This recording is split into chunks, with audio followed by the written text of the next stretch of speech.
તો શરૂ કરીએ. આજે આપણે કોહલબર્ગના નૈતિક વિકાસના તબક્કા વિશે ચર્ચા કરવાની છે. કોહલબર્ગના વિશે આપણે જાણી લીધા હતા, થોડા તબક્કાઓ જાણ્યા હતા, પણ તબક્કાઓમાં ડિટેલ આપણે ન સમજ્યા હતા. આવો આપણે થોડુંક પ્રીવિયસ નોલેજ ઉપરથી આપણે ચર્ચા કરીએ. પ્રીવિયસ નોલેજમાં શું છે? પ્રીવિયસ નોલેજમાં મેં ઓરલ પ્રશ્ન લીધી છે. તો પહેલો પ્રશ્ન છે, કાલે મેં જે ચર્ચા કરી હતી, કાલે મેં બે વાર્તા કરી હતી. તો પહેલી વાર્તા મેં કઈ કરી હતી અને બીજી વાર્તા મેં કઈ કરી? હિંજની વાર્તા પહેલી હતી. હિંજની હતી અને બીજી ઋષિની હતી. હા, વાલ્મીકી ઋષિ. વાલ્મીકી દવા ના, દવા ચોરી દવા ચોરી કોની હતી? હેચની હા, હિંજની દવા ચોરીની. શું માટે કરી? શું કહો છો બેન? એની પત્ની માટે દવા ચોરી કરી હતી. હા, એની પત્ની માટે દવા ચોરી કરી હતી. તો દવા ચોરી કરવાનો ત્યાં આપણે કાલે સમજ્યા હતા કે દવા ચોરી કરવાનો એટલે ગુનો નથી. જ્યારે સકારાત્મક માટે કામ કરીએ, અને આપણે રામાયણમાં પણ જોયા હતા કે રામાયણમાં એને ઘણી બધી, શ્રી રામ ભગવાન એમ તો સત્ય, હિંસા અને સત્યવાદી અને આદર્શવાદી હતા, છતાં એને ઘણા વધ કર્યો હતો. આપણે વાત કરીએ તો કૃષ્ણ ભગવાન એ સત્યવાદી ભગવાન કહેવાય, તો ભગવાન હતા, તો ભગવાન પણ એને પણ ઘણું સંહાર કર્યો હતો. તો જ્યારે ખોટા માટે કઈક કામ કરીએ, એટલે જે સાચા માટે કોઈ ખોટું કામ થાય, એટલે આપણે જે રૂઢિઓ બનેલી છે, જે માન્યતાઓ બનેલી છે, એના વિરુદ્ધ જઈને આપણે કામ કરીએ અને સમાજના હિત થાય, તો આ સમાજના હિત માટે આ કામ કરવું જોઈએ. તો એટલે હિંજ જે છે ચોરી કરી હતી, આ નૈતિકતા ને લીધે, નૈતિકતાના ત્યાં જે પ્રમાણ ને લીધે કહીએ તો ત્યાં સાચો હતો, પણ જ્યારે સમાજમાં યુનિવર્સલ સમાજની વાત કરીએ તો એ ખોટો હતો.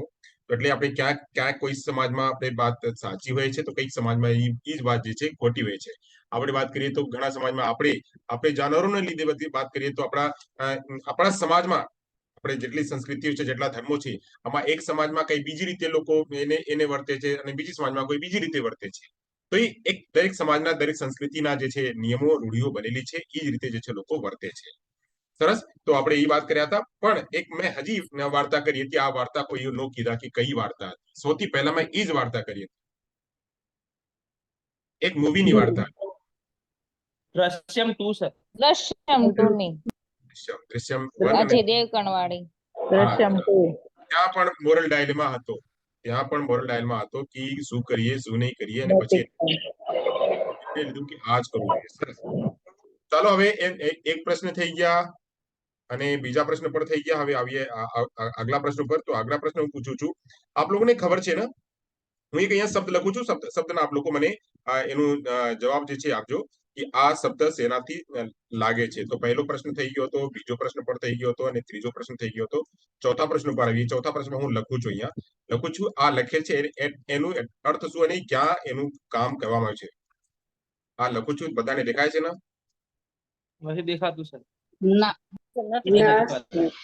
ઓરલ લખેલું જ એનિમિઝમ પ્યાજે. હા, ક્યાં કયા તબક્કામાં છે એનિમિઝમ? પીસીએસ. હવે એનિમિઝમનો અર્થ શું હોય છે? વસ્તુઓને ઇમેજ કરવી, વસ્તુઓને સજીવ સમજે. તમે જ બધી જગ્યા બોલશો, બાકી બધા બોલશે ક્યારે? હા, ઠીક. તો બોલો કોઈ બીજા. એનિમિઝમ એટલે શું? એનું ગુજરાતી અર્થ શું? કોઈ વસ્તુને સજીવ તરીકે કરવી, નિર્જીવ વસ્તુને સજીવ તરીકે જોવી. સજીવ તરીકે ઓળખે એને આપણે પિયાજેના સંદર્ભમાં કહેતા હતા એનિમિઝમની પણ ચર્ચા થઈ હતી. સરસ. હવે હું પૂછું છું, બીજી વાત પૂછું છું કે આપણે કાલે જે ચર્ચા કરી હતી, પાંચમો પ્રશ્ન લઉં, કે કાલે આપણે તબક્કાઓ ચર્ચા કર્યા હતા. આપણા જે આપણા કોહલબર્ગના સિદ્ધાંત, નૈતિક વિકાસના સિદ્ધાંત છે, આમાં કેટલા તબક્કાઓ છે? પેટા તબક્કાઓની નથી પૂછતા, તબક્કાઓથી પૂછું છું. 3 તબક્કાઓ.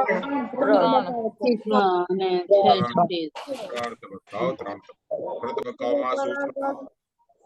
એક છે પૂર્વ પરંપરાગત તબક્કો અને પરંપરાગત તબક્કો પછી પરંપરાગત તબક્કો પરંપરાગત, પૂર્વ પરંપરાગત, પરંપરાગત, ઉત્તર પરંપરાગત. સરસ સરસ ઉત્તર પરંપરાગત અવાજ મ્યુટ કરી લો જ્યાંથી અવાજ આવે છે પ્લીઝ જ્યાંથી અવાજ આવે છે મ્યુટ કરી રાખો હા ઠીક ચાલો તો એટલી વાત થઈ ગઈ આપણે પ્રીવિયસ નોલેજ પણ તપાસ કરી લીધા હવે આગળ વધીએ આગળમાં ચર્ચા કરશું આજે જે છે આ જે બાકી છે એની ચર્ચા કરવાની છે તો આપણે ચલીએ ચર્ચા કરીએ શરૂ કરીએ તો આ છે આપણું કહેવાનું છે આ બધી તો વાત થઈ ગઈ હતી કે લોરેન્સ કોહલબર્ગના જે અમેરિકન મનોવૈજ્ઞાનિક હતા એનું પૂરું નામ લોરેન્સ કોહલબર્ગ અને 1927 થી 1987 સુધી એની જે સમયગાળો હતો એ હતો એને નૈતિક વિકાસના સિદ્ધાંત તરીકે એને ઓળખાય છે અને એ જ આપ્યું એને પછી જે એ પર ચર્ચા કરી હતી કે મનોવિજ્ઞાન વિભાગના પ્રોફેસર હતા અને ગ્રેજ્યુએટ જે હાર્વર્ડ યુનિવર્સિટીના સ્કૂલના પ્રોફેસર હતા એ પણ વાત થઈ ગઈ હતી નૈતિક વિકાસના તબક્કાઓની ચર્ચા એને કરી હતી અને કુલ 3 તબક્કાઓના 3 તબક્કાઓમાં કુલ 3 હજી ઉમેરીને 6 પેટા તબક્કાઓની ચર્ચા કરી હતી પછી કોહલબર્ગના જે નૈતિક વિકાસ સિદ્ધાંત છે એને સ્ટેજ થિયરી પણ કહેવામાં આવે છે સ્ટેજ થિયરી એટલે કહેવામાં આવે છે કે એને પણ એ ચર્ચા કરી હતી કે 4 થી 10 વર્ષ અને 10 થી 13 વર્ષ અને 13 વર્ષથી ઉપર એને પણ તબક્કાની ચર્ચા કરી હતી એટલે એને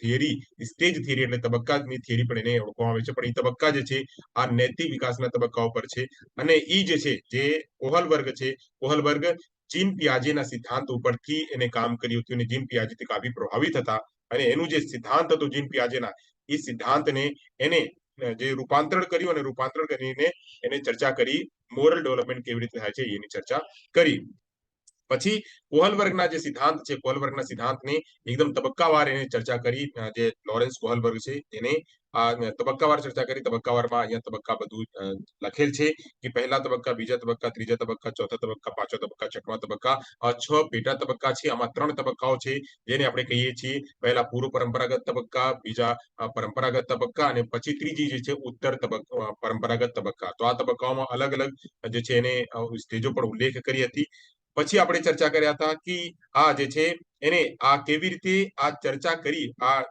આપણે કોઈની વાત એમની એમ નથી સમજતા અને ખાસ કરીને જે ઇન્ટરનેશનલ લોકો છે અને ઇન્ટરનેશનલ લોકો કોઈ આવીને કોઈ વાત કરે અને આપણે એમ આપણે લઈ લઈએ આપણે અત્યારે સમજીએ છીએ કે આ આપણા જે શેર બજાર છે શેર બજાર હજી તો આપણે સરસ આવી ગઈ છે પણ વચ્ચે લગભગ મહિના 1.5 મહિના 2 મહિના સુધી શેર બજાર એમ આવીને ડમ્પ થઈ ગઈ હતી એટલે નીચે આવી ગઈ હતી અને નીચે આવવાનું કારણ શું હતો તો નીચે આવવાનું કારણ હતું કે આપણે જે અડાની છે અને આ મોદીજીના જે સંબંધોની ચર્ચા જે થઈ હતી આ વિશે અને મોદીજીના અને અડાનીજીના જે સંબંધો છે આ કેવા ઉપર થઈ હતી તો આપણે કહીએ તો આજે એક અમેરિકન જે કંપની હતી અમેરિકન કંપનીએ કાંઈને ડેટા પ્રસ્તુત કર્યું અને ડેટા પ્રસ્તુત કર્યા પછી જે છે વિપક્ષ જે છે કે સપક્ષ જે છે બધા લોકો એને ઉપાડી લીધા અને આ જે છે અડાનીના શેર હાવ નીચે આવી ગયું આ બધા કેવી રીતે થયું તો આ જે છે ને આ એક લોકો સાક્ષ્ય પ્રસ્તુત કરે છે રિસર્ચ કરીને પ્રસ્તુત કરે છે તો એવી રીતે અહીંયા વાત કરીએ તો આપણા કોહલબર્ગે પણ એવી પ્રકારના એને સાક્ષ્ય જે છે ગેન કર્યું આ જે થોડુંક રિસર્ચ કરી અને રિસર્ચ કરીને પછી આ ઉપરથી એને ચર્ચા કરી તો રિસર્ચ એને કેવી રીતે કરી તો ઘણા લોકોના ઇન્ટરવ્યુ એને લીધું અને આ ઇન્ટરવ્યુમાં 4 વર્ષથી લઈને લગભગ 20 વર્ષ સુધીના બાળકોને એને જે છે ચર્ચા કરી અને એના ઇન્ટરવ્યુ લીધા તો ઇન્ટરવ્યુમાં એને જે છે થોડીક કહેવતો થોડીક જે વાર્તાઓ ઉપરથી વાત કરીને એને પૂછ્યું કે આ તમે આથી શું સમજો છો જેમ કે મેં તમને કાલે હિંજની વાર્તા કરી એટલે ઈ જ હિંજની રીતે ઈ પણ લોકોને વાર્તા કહેતા હતા અને વાર્તા કહીને પછી પ્રશ્નો પૂછતા હતા અને પ્રશ્નોમાંથી ઉકેલ કાઢતા હતા કે એનું મોરલ કેવું છે આ વસ્તુ વતી આ શું વિચારે છે આ વસ્તુ પ્રત્યે એનું શું વલણ છે આ વલણની ચર્ચા જે છે કર્યા અને પછી એને ખબર પડી કે ના આ જે નીચલી તબક્કાઓ જે છે ને નીચલી તબક્કાઓમાં લોકોના એક જે છે ઈ જ હોય છે અને પછી વચ્ચેની તબક્કામાં ઈ જ હોય છે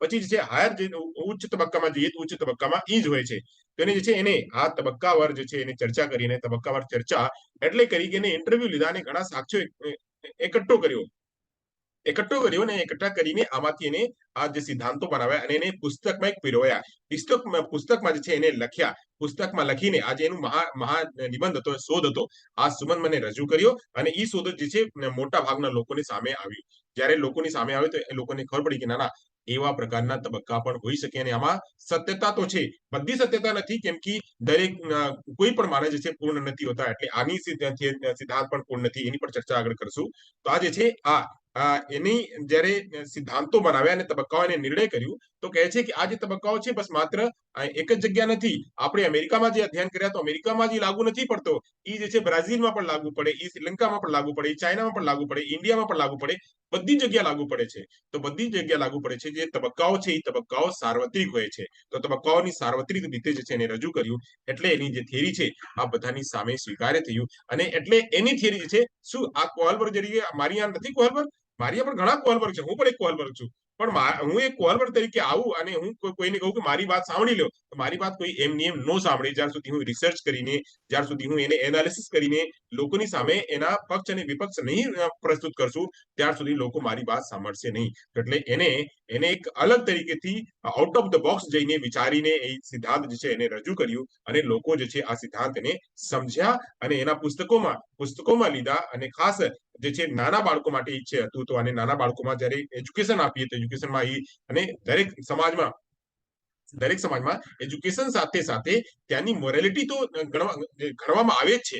મોરાલિટી ઘડવામાં આવે છે. તો જ્યારે મોરાલિટીની આપણે ઘડતર કરીએ, મોરાલિટીની જ્યારે આપણે નિર્માણ કરીએ, તો મોરાલિટીના નિર્માણમાં એનું સિદ્ધાંત મોટા પાયાના જે છે એ લાગુ પડ્યું, અને એનું ઇમ્પોર્ટન્ટ જે છે લોકોને થયું. એટલે જે છે સિદ્ધાંત આપણે વાંચીએ છીએ. અહીંયા સુધી આપણે કાલે વાત થઈ ગઈ હતી. હવે આગળની ચર્ચા કરીએ. મારી વાત બધાને સમજાય છે? મારી વાત બધાને એટલે ક્લિયર થાય છે? નો ક્લિયર થતું હોય તો મિત્રો મને એકદમ ચોખવટ કરીને કહેજો કરો, ચેટ બોક્સમાં પણ કહી દો કરો કે સર આ નથી વાત સમજાતી, મને કયો, તો ફરીવારથી હું આપ લોકોને કહેશું. જો સમજાતી હોય, થોડી મારી થોડી સ્પીડ વધારે હોય છે. સ્પીડ વધારે એટલે હોય છે કે હું જો ધીરે ધીરે એટલે એક એક કરીને કોન્સેપ્ટ લઈ શકું, તો મોટા ભાગના મારા જે કન્ટેન્ટ જે છે છૂટી જશે. તો છૂટે નો, એટલે થોડી સ્પીડ રાખું છું. અને સ્પીડમાં વોઇસ મને લાગે છે કે વોઇસ તો એકદમ ક્લિયર હોય છે. આપ લોકોને શબ્દોના જે છે બરાબર પ્રોનાઉન્સિએશન બધા આપ લોકોને ક્લિયર થતું હશે. ચાલો, તો કોઈને કન્ફ્યુઝન નથી ને હજી સુધી? નો સર. ના સર. ઠીક, તો આપણે આગળ વધીએ. તો કહે છે આ એની પણ આપણે કાલે ચર્ચા કરી લીધા હતા. તો આમાં જે છે આપણે એક ટેબલ, આ એક ટેબલ છે. એક ટેબલ આપ લોકોને સારી રીતે જો આ ટેબલ યાદ રહે ને, તો આપણા જે નૈતિક વિકાસના સિદ્ધાંત છે બિલકુલ ક્લિયર થઈ જશે. આમાં જ બધું જે છે પૂછે છે. અને આ ટેબલ જે છે આખા ગુજરાતીમાં છે, અને ગુજરાતીમાં છે તો આ ગુજરાતીના શબ્દો પણ એ જ રીતે કદાચ પૂછે. તો આમાં 3 તબક્કાઓ હતો. તો પહેલા હતી પૂર્વ પરંપરાગત તબક્કા પહેલો, પછી હતો પરંપરાગત તબક્કા, અને ત્રીજી હતી ઉત્તર પરંપરાગત તબક્કા. એને પરંપરાગત તબક્કાની પછીની વાત કરી, કાં તો એને ઉત્તર પરંપરાગત તબક્કા કહીએ, એ પણ કહી શકીએ. 4 થી 10 વર્ષની ઉંમર, અને 10 થી 13 વર્ષની ઉંમર, અને 13 થી પછીની ઉંમર જે છે આ એની ચર્ચા કરી. આમાં પહેલામાં જે છે એક્સટર્નલી મોટિવેટેડ હોય છે અને એક્સટર્નલી કંટ્રોલ્ડ હોય છે. આ પૂર્વ પરંપરાગત તબક્કામાં જે મમ્મી પાપા ઘર પરિવાર છે એને કંટ્રોલ કરે છે. મમ્મી પાપા જે કહે છે એ બાળક કરે છે. મમ્મી પાપા પહેરાવે છે, મમ્મી પાપા ઓર્ડર આપે છે, તો જેટલું ઓર્ડર આપે છે બાળકને, એ જ બાળક જે છે કરે છે. એટલે એને એક્સટર્નલી કંટ્રોલ્ડ કહીએ છીએ. પછી વાત કરીએ તો એની એ તો પહેલી તબક્કા છે પૂર્વ, અને પછીની વાત કરીએ તો પરંપરાગત. તો પરંપરાગત તબક્કા આ જે છે એનું ઓપોઝિટ છે. એનું ઓપોઝિટ આ છે, ઈ ઇન્ટરનલી મોટિવેટેડ હોય છે અને ઇન્ટરનલી કંટ્રોલ હોય છે. બાળક જે છે ને, જ્યાર સુધી આપણા બાળક 19 વર્ષ સુધી, 20 વર્ષ સુધી, 18 વર્ષ સુધી આપણા પાસે હોય છે, ત્યાં સુધી તો બાળકને અમે બધું ફીડિંગ કરીએ છીએ, શીખડાવીએ છીએ, કરીએ છીએ. બાળક જે મોટા થઈ જાય, બાળક જે છે કોલેજમાં જવા માંડે છે, તો એને આપણે મોબાઈલ આપી દઈએ છીએ. પહેલા આપણે મોબાઈલ નથી આપતા. બાળક જયારે 10મા ધોરણ સુધી હોય, 11મા ધોરણ સુધી હોય, 12મા ધોરણ સુધી હોય, તો એને મોબાઈલ નથી આપતા. એ આપણે એક એક્ઝામ્પલ આપું છું. શું કામ આપણે મોબાઈલ નથી આપતા? કે બાળકને ખબર નથી. અત્યારે બાળક ઇન્ટરનલી કંટ્રોલ નથી કે બાળકને શું વાંચવું જોઈએ, શું જોવું જોઈએ, શું કરવું જોઈએ, શું નથી કરવું. આ બાળકને અત્યારે મેચ્યોર નથી. તો મેચ્યોર નથી એટલે એને આપણે જે છે એને મોબાઈલ નથી આપતા. આ જે વક્તવ્ય છે, આ જે સેન્ટેન્સ છે, આ જે કોન્ટેક્ટ છે, એ કહે છે કે બાળક જે છે હજી એને એક્સટર્નલી કંટ્રોલ કરવાની વાત છે.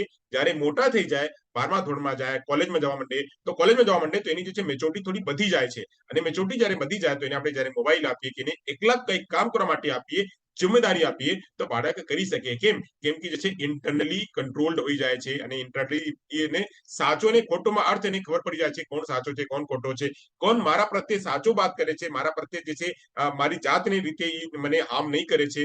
તો આ બધી વાતની બાળકને ખબર પડી જાય છે. તો એટલે આ પહેલી વાત જે છે પૂર્વ, આ જે છે એની વાત કરીએ તો એક્સટર્નલી, અને જે છેલ્લી જે છે આપણે પોસ્ટની વાત કરીએ, પોસ્ટ કન્વેન્શનલ સ્ટેજ, તો આ જે છે ઇન્ટરનલી કંટ્રોલ્ડ હોય છે.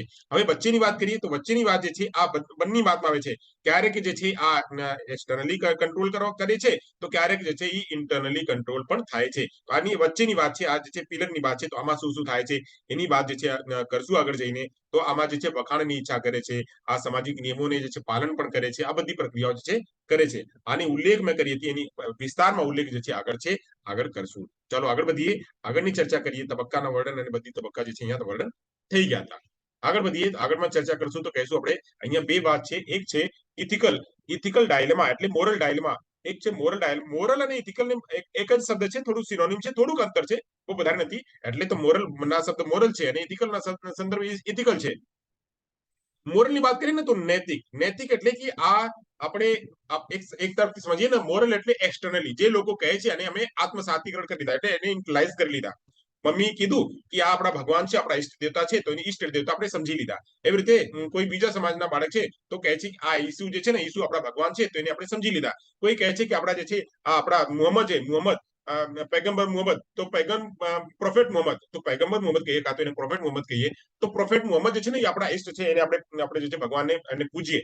એવી રીતે આપણે વાહિગુરુ છે તો વાહિગુરુને આપણે પૂજીએ. તો આ જે છે અલગ અલગ જે આપણા ભગવાન છે, અલગ અલગ ભગવાનને આપણે પૂજીએ છીએ અને એને ભગવાન તરીકે કરીએ છીએ. આ કોને કીધું? બાળક જયારે નાના હતો ત્યારે એને ખબર નહોતી કે બધા, એને લાગે છે મારા મમ્મી, મારા પપ્પા મારા ભગવાન છે. પણ જયારે એ આગળ વધ્યું તો એને ખબર પડી કે ના ના, મમ્મી પપ્પા તો મારા એમ છે, એ મારા જન્મદાતા છે, પણ ભગવાન કોઈ બીજું છે અને હજી એની સિવાય આગળ લઈ જવાનું છે. આ બધી જે કોઈ બહારની વાતો કરે ને, એને આપણે કહીએ મોરલ. અને મોરલને સમજીને બાળકને જયારે એવું લાગે કે ના, આ વાત જે છે ને સાચી છે કે ખોટી છે, અને મારી અંતરની જાત, મારા પોતાની જાત શું કહે છે, જયારે મારા પોતાની જાત કહે અને પોતાની જાત માટે જયારે સારું લાગે ખોટું લાગે, એને આપણે કહીએ ઇથિકલ. એટલે જયારે સાચા અને ખોટાની વાતના સમજ જયારે આવી જાય, એને આપણે કહીએ ઇથિકલ હોવું એટલે કે આપણે આ માટે હું અત્યારે સાચો કહું છું તો ઇથિકલ છું, મારે આ નથી કરવી. આ કોઈ કહે છે ને કે મારે કોઈ વ્યક્તિ, એકાદ એક્ઝામ્પલ આપું, બધાની સાથે કદાચ થયેલા છે. તો કોઈએ ધારો કે તમે દુકાન ઉપર ગયા, તમે કોઈ શોપ ઉપર ગયા અને શોપ ઉપર જઈને 50 રૂપિયાની નોટ એને આપ્યા અને 50 રૂપિયાની સામાન લેવાની હતી, પણ આ 50 રૂપિયાની સામાનની જગ્યા તમે 40 રૂપિયાની સામાન લીધા. 40 રૂપિયાની સામાન લીધા અને તમે એને 50 રૂપિયા આવ્યા, તો 50 રૂપિયામાં પછી જે છે આ ભાઈ જે દુકાનદાર છે, તો દુકાનદાર એને તમને 10 રૂપિયા પણ આપી દીધી ને 50 રૂપિયા પણ આપી દીધી, બંને આપી દીધી. તમને 50 રૂપિયા પણ આપી દીધી અને 10 રૂપિયા પણ આપી દીધી. એનું એટલે આપી દીધી કે થોડું એનું મગજ જે બીજી જગ્યાએ ચાલતો હતો, ઘણા લોકો સાથે બીજી હતો દુકાનમાં, તો એને તમને 50 રૂપિયા પણ આપી દીધી અને 10 રૂપિયા પણ આપી દીધી અને તમે પાછા આવી ગયા. અરે આ તો ફાયદા થઈ ગયા, પણ ફાયદા નથી થયું તમને. પછી તમે ઘરે ગયા ને, તમને લાગ્યું કે આ તો હું આ જે છે ખોટું કરું છું, આ વ્યક્તિના નુકસાન થાય છે. પૈસા તો મેં લઈ આવી, જે વસ્તુ છે 40 રૂપિયાની તો લઈ આવી, તો આ 10 રૂપિયા જ મારે લેવાનું છે, 50 રૂપિયા ભાઈને વાપસ પાછા કરી દેવાનું છે. તો જયારે તમે એવા પ્રકારના વિચારોને, એવા પ્રકારની વિચારને આપણે કહીએ ઇથિકલ કન્સર્ન. આ ઇથિકલ, એને આપણે કહીએ ઇથિકલ. તમે જયારે સાચા રીતે તમારી જાતની રીતે તમે કહો સંતોષી, કે તમે તમારી જાતને કહો, ત્યારે એને આપણે કહીએ ઇથિકલ. મોરલ શું હોય કે મોરલ ઠીક છે ને, આ પણ કોઈને આ પણ લે છે, બધા તો કહે છે વાંધો નહીં, આ તો ચાલે છે, બધું સમાજમાં ચાલે છે. અને લોકો કીધા કે આ લેવાનું છે, દેવાનું છે, આ પૂજા કરવાનું છે, પાઠ કરવાનું છે, વાત માનવાની છે, આ બધી મોરલ છે. તો મોરલ અને ઇથિકલ આ બંનેમાં ફરક છે. અને આમાં જે છે આપણે જયારે નૈતિક દુવિધા આવે છે અને નૈતિક દુવિધાને આપણે નૈતિક તર્ક સાથે જે છે મોરલ ઇથિકલ રીઝનિંગ સાથે આપણે એને સાચો કરીએ છીએ, એ આપણે સમજવાનું છે. આ તો ઉપરના મેં આપ લોકોને બસ માત્ર શબ્દોની વાત કરી હતી. હવે નીચેની વાત કરીએ. નીચેમાં કેવી રીતે ઇથિકલ જે છે આપણે મોરલ ડાયલેમા કેવી રીતે આવે છે અને ઇથિકલ રીઝન થી આપણે એને કેવી રીતે સોલ્વ કરશું, આ બંને વાતને અહીંયા સમજવાનું છે. ચાલો, અત્યારે તો બસ મેં શબ્દોની ટર્મિનોલોજી આપ લોકોને સમજાવી.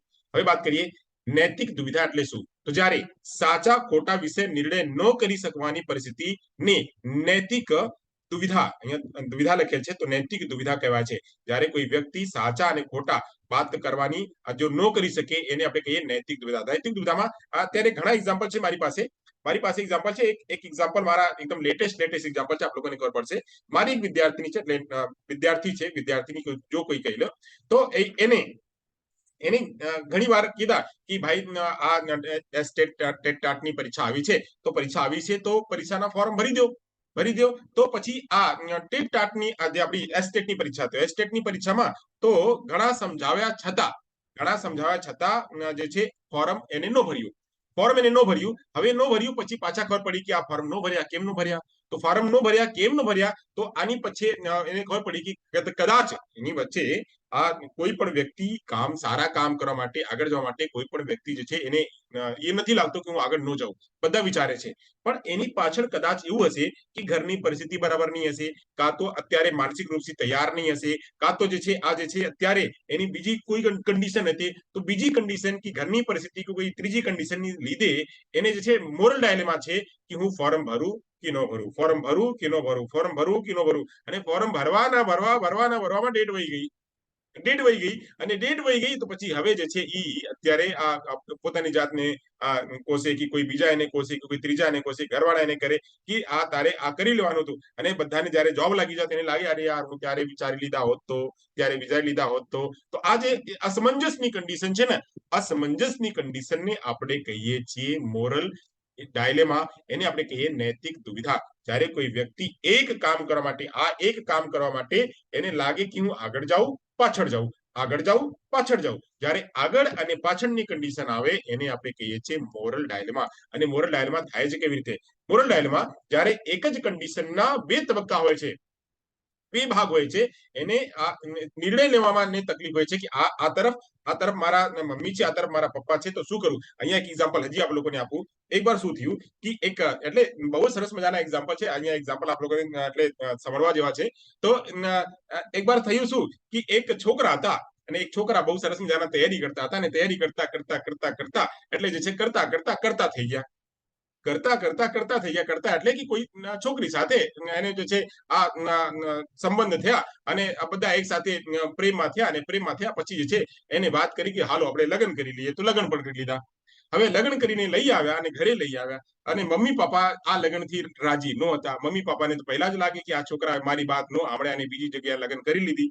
હવે બીજી જગ્યાએ લગ્ન કરી લીધી, લગ્ન કરીને જયારે ઘરમાં આવ્યા તો પહેલી તો મમ્મી પહેલાથી જ નારાજ છે, અને પછી વાત કરે છે કે તું જો આ કુલક્ષણીને, આ ફલાને, આ ઢીમકાને તું લઈ આવશે ને તો કાં તો હું મરી જઈશ, હું આ ડબ્બા લીધી છે મરી જઈશ. હવે પછી કહે છે આ જયારે આ જેની સાથે લગ્ન કરી છે, આ છોકરાની વાત કરું છું, છોકરા અત્યારે ડાયલેમામાં છે. અત્યારે આ છોકરી છે, આ છોકરી કહે છે હું તારી માટે મારા મમ્મીને, મારા પપ્પાને બધીને ઝઘડા કરીને, બધાને કરીને હું જે છે તારી સાથે પરણીને આવ્યું. હવે તારી મમ્મી એવું કરે છે, તારી મમ્મીને તું કર, મારે નહીં. હવે કહે છે આ શું કરું ભાઈ, આ પણ મારી છે.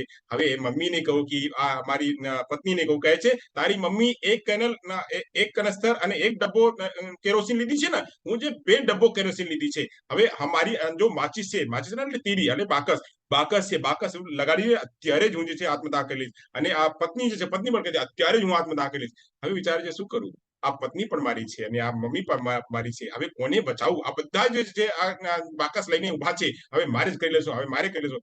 આમાં આવી પ્રકારની જયારે કન્ડિશન હોય, આવી પ્રકારની કન્ડિશનને આપણે કહીએ છીએ મોરલ ડાયલેમા. આવા ઘણા પ્રકારના થાય છે, પણ જયારે આપણે કોન્શિયસ હોય છે કે આ કોન્શિયસમાં આપણે શું કરવું, આવી કન્ડિશનમાં આપણે જે છે કોઈ નવો રસ્તો જે છે આપણે કાઢી લઈએ છીએ, અને ભગવાન પણ કાંઈ નવો રસ્તો જે છે કાઢી દે છે, દેખાડી દે છે કે આ તમે કરી લે તો સારું તમારું થઈ જશે. ચાલો અહીંયા સુધી સમજાઈ ગયા, તો આગળ વધીએ. આવી કન્ડિશનને આપણે કહીએ છીએ મોરલ ડાયલેમા કે મોરલ દુવિધા. વાત કરીએ પરિસ્થિતિ ને નૈતિક દુવિધા કહેવાય છે. આગળ વધીએ. કહે છે બાળકોમાં નૈતિકતા 4 વર્ષની ઉંમરથી શરૂ થાય છે, જેનો મુખ્ય આધાર ડર, સજાની અસર હોય છે. એટલે બાળકમાં જે છે આ કહે છે, કોણ કહે છે? આ આપણા જે કુહલ વર્ગ છે, કુહલ વર્ગ કહે છે કે બાળકમાં 4 વર્ષની ઉંમરથી જે છે આ નૈતિકતાના વિકાસ થવા માંડે છે, અને બાળક જે છે વિચારવા લાગે છે કે આ સાચું છે, આ ખોટું છે, આ પાડું જેવા છે, આ નો પાડું જેવા છે, આ બધી વસ્તુઓને બાળક જે છે અહીંયા સમજે લાગે છે. હવે વાત કરીએ, હવે નૈતિક તર્કની વાત કરીએ. હવે નૈતિક દુવિધા તો છે અહીંયા. આ છોકરાને ખબર પડી ગઈ, આ મમ્મી પણ બાકસ લઈને ઉભી છે, ને મારી પત્ની પણ આ બાકસ લઈને ઉભી છે, હવે કોને બચાવું? તો આવી પ્રકારની પ્રક્રિયામાં પછી જે છે મોરલ રિઝનિંગ કરે છે કે હવે શું કરીએ. તો અહીંયા જે છે મોરલ રિઝનિંગ શું કહે છે? નૈતિકતા સાચા અને ખોટા વચ્ચેના તફાવત સ્પષ્ટ કરે છે. હવે અહીંયા જયારે વાત કરીએ ને તો અહીંયા વાત કરીએ ને તો એક ડાયલેમાની વાત કરું, સરસ મજાના અહીંયા પણ છે. ધારો કે આ મમ્મી છે અને પત્ની છે, મમ્મી પત્ની બંને છે, ને છોકરા જે છે અહીંયા વિચારે છે કે મમ્મીને કરું કે પત્નીને કરું, મમ્મીને કરું કે પત્નીને કરું. તો છોકરાની મોસ્ટ પ્રોબેબિલિટી હશે કે મમ્મીને જવા દેશે, કેમ કે એની લાગણી વધારે એની પત્ની સાથે છે. તો મમ્મીને કહેશે મમ્મી તો હવે વૃદ્ધા થઈ ગયા છે, મમ્મી મરી જાય તો વાંધો નહીં, મમ્મીને જવા દો, આપણે પત્નીને બચાવવાનું છે, પત્નીને બચાવી લે. કદાચ બની શકે અહીંયા એક વાત છે, કદાચ બની શકે કે મમ્મીને બચાવે, એટલે આપણી પત્નીને બચાવે, જેના સાથે એને લગ્ન કરી છે, જેના સાથે એનું અફેક્શન વધારે છે. એ જ કન્ડિશનમાં હવે આ છોકરીને ત્યાં ઉભા કરી દો, એટલે છોકરીને ડાયલમાં છે અને છોકરા ત્યાં ઉભા છે, કનસ્તર લઈને, ડબ્બા લઈને, આ બાકસ લઈને ઉભા છે કે હું કાં તો તારા પપ્પા મને નથી માનતા, કાં તો તારા પપ્પા અહીંયા જે છે પપ્પા પણ કહે છે હું પણ મરી જઈશ, અને છોકરા કહે છે હું પણ મરી જઈશ. હવે અહીંયાની કન્ડિશનમાં છોકરીની મોસ્ટ પ્રોબેબિલિટી છે કહે છે આ તારા જેવાનો ઘણા મળશે, તારા જેવા ઘણા મળશે, તું જઈ મરજે, હવે મારે પપ્પાને બચાવવાનું છે. અહીંયા જે છે ઈ બનશે. તો છોકરી જે છે ને, છોકરીના અફેક્શન વધારે પપ્પાની સાથે હશે, આ જે છે છોકરા સાથે વધારે એટલું અફેક્શન નહીં હશે. ભલે કેટલું જ ઇમોશન હોય, આ પહેલા પપ્પાને બચાવશે, આ જે છે છોકરાને તો નહીં જ બચાવશે. એવો જે છે આ, એટલે અત્યાર સુધીના જે હજી આપણા પ્રયોગો છે, જે સમાજ છે, આમાં એ જે છે આપણે એક્સપિરિયન્સ છે. ચાલો, તો આ પ્રકારની કન્ડિશનમાં આપણે કહીએ મોરલ ડાયલેમા અને નૈતિક દુવિધા. ચલો હવે નૈતિક દુવિધામાં વાત કરીએ તો નૈતિકતા સાચા અને ખોટા વચ્ચેના તફાવત સ્પષ્ટ કરે છે. નૈતિકતાની હાજરીમાં સંસ્કારી સમાજનું નિર્માણ થાય છે. જ્યારે નૈતિકતા હોય, જ્યારે આ આપણે ઇથિકલ કન્સર્ન હોય છે ને, ઇથિકલ કન્સર્ન જ્યારે હોય તો ઇથિકલ કન્સર્નમાં કહીએ છીએ કે આ હવે અહીંયા મમ્મીને નથી કહેતા અને પાપાને કહે છે. જ્યારે આ છોકરાની વાત કરીએ, મમ્મીને નથી બચાવતા અને પત્નીને બચાવે છે, તો એની કન્સર્ન હોય છે કે છોકરી સાચી કહે છે કે બધાને મૂકીને આવી છે, અને મમ્મીને સમજાવશું કે મમ્મી હવે આ લેને, હવે જે કહે છે તું સ્વીકાર કરને, એટલા દૂરથી આવી છે, બધાને મૂકીને આવે છે ને સ્વીકાર કરને. તો ત્યારે એ વિચાર કરશે કે આ સંસ્કાર મમ્મી ને કહેશે, મમ્મી તું જ સંસ્કાર મને આપી છે ને, તું જ મને કીધી છે ને બધાને આવકારવું જોઈએ, તો આ હવે એને આવકારને હવે શું આ બધું છે, તો એ કદાચ મમ્મીને સમજાવશે. તો જ્યારે એવી પ્રકારની સમજાવવાની પ્રક્રિયા આવશે તો એને કહીએ આપણે ઇથિકલ રીઝન કરીએ, એને નૈતિક તર્ક કહીએ. કહે છે હાજરીમાં સમાજનું નિર્માણ થઈ શકે છે. કોહલબર્ગના મતે, કોહલબર્ગ વાત કરે છે, કોહલબર્ગના મતે સાચા અને ખોટા વિશે નિર્ણય લેવામાં સામેલ વિચાર પ્રક્રિયાને મોરલ રીઝનિંગ કહીએ. આપણે મોરલ રીઝનિંગ શું કહીએ, તો જ્યારે સાચા અને ખોટામાં જ્યારે આપણે નિર્ણય લેવાની પ્રક્રિયા હોય, જ્યારે નિર્ણય લેવામાં આપણે સક્ષમ બની જઈએ, એને આપણે કહીએ મોરલ રીઝનિંગ. અને જ્યારે નિર્ણય લેવામાં આપણે અક્ષમ બનીએ, જ્યારે નિર્ણય લેવામાં અક્ષમ હોઈએ અને નિર્ણય ન લઈ શકીએ, અને કોઈ બાહરી ઇનપુટ જે છે, બાહરી ઇનપુટ આવીને અમને દબાડે છે અને કહે છે કે તારે આ કરવાની, જ્યારે આવી પ્રકારની પ્રક્રિયા હોય તેને કહીએ આપણે નૈતિક દુવિધા. તેને આપણે કહીએ, એક તરફથી કહીએ તો નૈતિક દુવિધા એક્સટર્નલ કહીએ. નૈતિક દુવિધા જે છે એક્સટર્નલ છે, અને જે નૈતિક અહીંયા કહે છે નૈતિક તર્ક, તો નૈતિક તર્ક જે છે ઇન્ટરનલ છે. ઇન્ટરનલ વ્યક્તિ ઇન્ટરનલી રેડી છે વસ્તુને સમજવા માટે, વસ્તુની જે પરિસ્થિતિ છે, પરિસ્થિતિને સોલ્વ કરવા માટે, સાચા ખોટા અર્થને સોલ્વ કરવા માટે અહીંયા રેડી છે ઇન્ટરનલી. અને એક્સટર્નલી અહીંયા નૈતિક દુવિધામાં એક્સટર્નલી એને કોઈ પ્રભાવિત કરે છે, જેથી કે સાચા અને ખોટામાં જે છે નિર્ણય નથી લઈ શકતા. તો એટલે અહીંયા સમજાઈ ગયા મોરલ ડાયલેમા અને મોરલ ઇથિકલ રીઝનિંગ. બધાને ક્લિયર થઈ ગયા? કોઈને કન્ફ્યુઝન હોય તો મને કહો, પછી આગળ વધીએ. ના સર. બધાને સમજાઈ ગયા? સમજાઈ ગયું સર. હા સર. સરસ. તો આગળ વધીએ. આ વિશે કહેવતો છે ને, કહેવતો બધા જે છે મગજમાં રાખજો, ક્યારેક કોઈ ને કોઈની સાથે ચોંટાડજો. આ ભાઈ આવા પ્રકારના હોય છે, મેં પણ કઈ સાંભળી છે, તો મેં આપ લોકો સાથે ચોંટાડું છું, આપ લોકો સાથે શેર કરું છું. સરસ. આગળ વધીએ. આગળની વાત કરીએ તો ચર્ચા છે આગળમાં. કહે છે કે આના તબક્કાની વાત કરીએ, મોરલ ડેવલપમેન્ટના તબક્કા કેટલા છે તેની ચર્ચા કરશું આપણે. તો કહે છે નૈતિક વિકાસના સ્વરૂપો. તો નૈતિક વિકાસના સ્વરૂપોની વાત કરીએ તો કોહલબર્ગ માનતા હતા, શું માનતા હતા કે કોહલબર્ગ માનતા હતા કે બાળકનો નૈતિક વિકાસ ચોક્કસથી સામાન્યપણે થાય છે. ચોક્કસથી સામાન્યપણે. અહીંયા આપ લોકોને પ્રશ્ન પૂછું, જ્યારે વિકાસની વાત કરીએ તો વિકાસ કેવી રીતે થાય છે? સામાન્યથી વિશિષ્ટ તરફ. Very good. જ્યારે વિકાસની વાત કરીએ તો વિકાસ સામાન્યથી વિસ્તર થાય છે, એટલે જનરલ ટુ સ્પેસિફિક થાય છે. પણ અહીંયા નૈતિક વિકાસની વાત કરીએ તો નૈતિક વિકાસ એક કરીને એક સ્પેસિફિક વાતો કહેવામાં આવે છે કે જો બાબુ બેટા આ જે છે ને અત્યારે તારે નથી કરવી, આ વાત છે ને અત્યારે નથી કરવી, આ થોડા ટાઈમ પછી કરજે ને તો વાંધો નહીં, થોડા હજી તારી જે છે ઉંમર છે ઘણી બીજી છે, આ તું અત્યારે આ જે કામ કરી લે, પછી જે બીજું તું કામ કરશે ને તો ચાલશે, તો આ તું પછી ત્યારે મેચ્યોર તું થઈ જશે. તો જ્યારે આવે એક નાની વાતને આપણે સમજાવીએ, આ વસ્તુ તારી નથી બેટા, આ નથી કરવી, આ વસ્તુ કરવાની છે બેટા, આ ટીચરે તને કીધું ને તો ટીચરને તારે રિસ્પેક્ટ કરવી જોઈએ, આ જે છે આ સાચો છે, આ ખોટો છે. તો જ્યારે આપણે સાચો ખોટો એક નાની વાતોને બાળકોને સમજાવીએ છીએ, બતાવીએ છીએ, દેખાડીએ છીએ અને એના સામે એક પ્રસ્તુત કરીએ છીએ આ આપણા મોડલ તરીકે, તો બાળક જાતિ સમજે છે. તો એને આપણે કહીએ સ્પેસિફિક ટુ જનરલ. સ્પેસિફિક પહેલા શીખે છે, આ ચોરી નથી કરવી. આપણે એક એક્ઝામ્પલ આપણે એક્ઝામ્પલ કરાવીએ છીએ આ પ્યાસા કૌવાની કહાની અને કછુઆ ખરગોશની કહાની, પછી જે છે ખટ્ટે અંગૂરની કહાની, આ બધી કહાનીઓ આપણે કહેવતો આપણે જે છે વાર્તાઓ આપણે કહીએ છીએ તો પછી છેલ્લે આપણે મોરલ પણ કહીએ છીએ તમે જે મહેનત કરશો ને, મહેનત કરશો તો તમારો જે છે પ્રયાસ થશે, તો પ્રયાસ મહેનત કા ફલ મીઠા હોતા, એટલે મહેનતનું જે ફળ છે આ એકદમ સાચું હોય છે, મીઠું હોય છે. આ જે છે એની આપણે જયારે વાતો આપણે કહીએ તો આ સ્પેસિફિક છે, સ્પેસિફિક વર્ડથી બાળક જે છે એના જીવનમાં એને ઉપયોગ કરે છે તો પછી જનરલ થશે. તો સ્પેસિફિક ટુ જનરલ આ પ્રક્રિયામાં થાય છે. આગળ વાત કરીએ, તેમણે નૈતિક વિચારસરણીના ત્રણ મૂળભૂત અસરો, તો ત્રણ મૂળભૂત અસરો તો એને કીધું એને પ્રી કન્વેન્શનલ સ્ટેજ, બીજા છે કન્વેન્શનલ સ્ટેજ અને ત્રીજા છે પોસ્ટ કન્વેન્શનલ સ્ટેજ. એટલે પૂર્વ પરંપરાગત અવસ્થા, પછી કહે છે પરંપરાગત અવસ્થા, પછી કહે છે ઉત્તર પરંપરાગત અવસ્થા. આ ત્રણ અવસ્થાઓની એની ચર્ચા કરી. પછી એના અંદરમાં બે અને પછી અંદર કહે છે જેને ફરીથી બે તબક્કામાં એને વહેંચ્યું અને ફરીથી એને બે તબક્કામાં વહેંચ્યું. તો આ જે પ્રી કન્વેન્શનલ સ્ટેજ છે એને બે તબક્કામાં, સ્ટેજ 1 અને સ્ટેજ 2 માં એવોઇડિંગ પનિશમેન્ટ અને એમિંગ ધ રિવોર્ડ આની ચર્ચા કરી. પછી કન્વેન્શનલ સ્ટેજમાં એની ચર્ચા કરી કે સ્ટેજ 3 અને સ્ટેજ 4 માં એમાં પણ બે તબક્કાને વહેંચ્યું કે એમાં કહે છે ગુડ બોય અને ગુડ ગર્લ, સાચા બાળક એટલે ગુડ બોય અને ગુડ ગર્લ એટલે સારા છોકરા અને સારી છોકરી દેખાડવા માટે કે હું સારો છોકરો છું અને હું સારી છોકરી છું એવી પ્રકારની પ્રક્રિયામાં દેખાય છે. પછી કહે છે જે કાંઈ ઓર્ડર, જે કાંઈ નિયમો બનાવેલા છે એને હું સ્વીકારશું અને પાલન કરશું, એ આવે છે કન્વેન્શનલ સ્ટેજમાં. પોસ્ટ કન્વેન્શનલ સ્ટેજમાં બાળક જે છે ઇન્ટરનલી રેડી થઈ જાય છે આ સાચા અને ખોટા વચ્ચે જે છે એને એથિકલ રીતે એને માનવા માટે, એથિકલિટી માનવા છે. તો કહે છે ક્યારેક આ વાત બની છે ને એને બગાડી પણ શકીએ, એને બગાડી પણ શકીએ. તો જે વસ્તુ બનેલી છે અત્યારે તમે કહો છો ને એ બહાર નથી જોઈ, પણ મમ્મી હવે બધું વસ્તુ બદલાઈ ગયા છે, મારે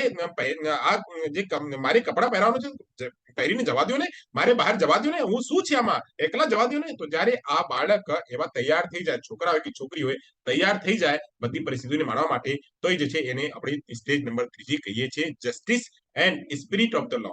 પછી એક હોય છે એક ઇથિકલ નોર્મ્સ હોય છે કે બાળક જે છે બધી વસ્તુઓને સમજવા માટે તૈયાર થઈ જાય છે, એ હોય છે ઇથિકલ નોર્મ્સ. આ બધી પ્રક્રિયાઓને આપણે એક એક કરીને સમજશું. આમાં એક એક પોઈન્ટ જે છે જે ઉપરથી પ્રશ્નો આવે છે એના પર ચર્ચા કરશું. ચાલો આપણે વાત કરીએ. હવે પહેલો તબક્કો છે, પહેલો તબક્કોની વાત કરીએ તો પહેલો તબક્કો અહીંયા કયો છે, આ થઈ ગયા હતા. હવે પહેલો તબક્કોની ચર્ચા છે પીસીએસ.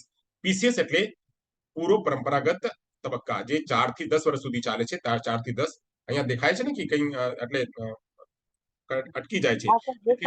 બરાબર. આ નૈતિક વિચારસરણીનો સૌથી નીચું સ્તર છે. જ્યારે આપણે નૈતિક વિચારસરણીની વાત કરીએ ને, અહીંયા જો આપણે જ્યારે આમાં વાત કરીએ ને પહેલાની ચરણમાં, હા કહે છે આ જે પહેલો તબક્કો છે, આ પહેલો તબક્કો સૌથી નીચેનો તબક્કો છે, એટલે સૌથી બેઝમાં કહીએ અને સૌથી સ્ટેન્ડર્ડ તરીકો છે. આ જે છઠ્ઠમો તરીકો છે ને, છઠ્ઠમો સૌથી સ્ટેન્ડર્ડ છે અને જે પહેલો છે સૌથી બેઝ છે. તો બેઝ અને સ્ટેન્ડર્ડ ની વાત કરીએ છીએ તો અહીંયા વાત કરે છે કે સૌથી પહેલો તબક્કો છે વિચારસરણીના, નૈતિક વિચારસરણીના સૌથી નીચલો સ્તર છે, જે કિશોરાવસ્થા પહેલાના લોકોમાં દેખાય છે, લોકોમાં આવે છે. જે કિશોરાવસ્થાની પહેલા આપણે વાત કરીએ ને 4 થી 10 વર્ષ છે તો કિશોરાવસ્થાની પહેલાની ઉંમર છે, તો આ જે છે એની પહેલા દેખાય છે. આ તબક્કે બાળક શું સાચું છે શું ખોટું છે તે બહારથી મળતી સજાને અને પ્રબલન દ્વારા પ્રભાવિત થાય છે. બાળકને મમ્મીએ કીધું આ તારે નથી જ કરવી, આ પપ્પાએ કીધું તારે નથી જ કરવી, તો બાળક જે છે એ જ કરીને હા ઠીક છે મમ્મી કીધા છે નથી કરવી, મમ્મી પાણી પી લઉં, તો બાળક મમ્મી કીધું હા પી લે, તો ઠીક પી લે. આપણે એકાદ ક્યારેક ના કયો એક જે છે એક એડવર્ટીઝમેન્ટ આવતું હતું પહેલા, મને એડવર્ટીઝમેન્ટ ખ્યાલ નથી આવતો. એક બાળક છે ને, બાળક મોબાઈલમાં જોઈને બાળક એક સબ્જીની દુકાન ઉપર જાય છે અને બાળક મોબાઈલમાં જોઈને મમ્મીને વિડીયો કોલ કરે છે, મમ્મી આ સબ્જી લઈ લઉં, મમ્મી આ સબ્જી લઈ લઉં.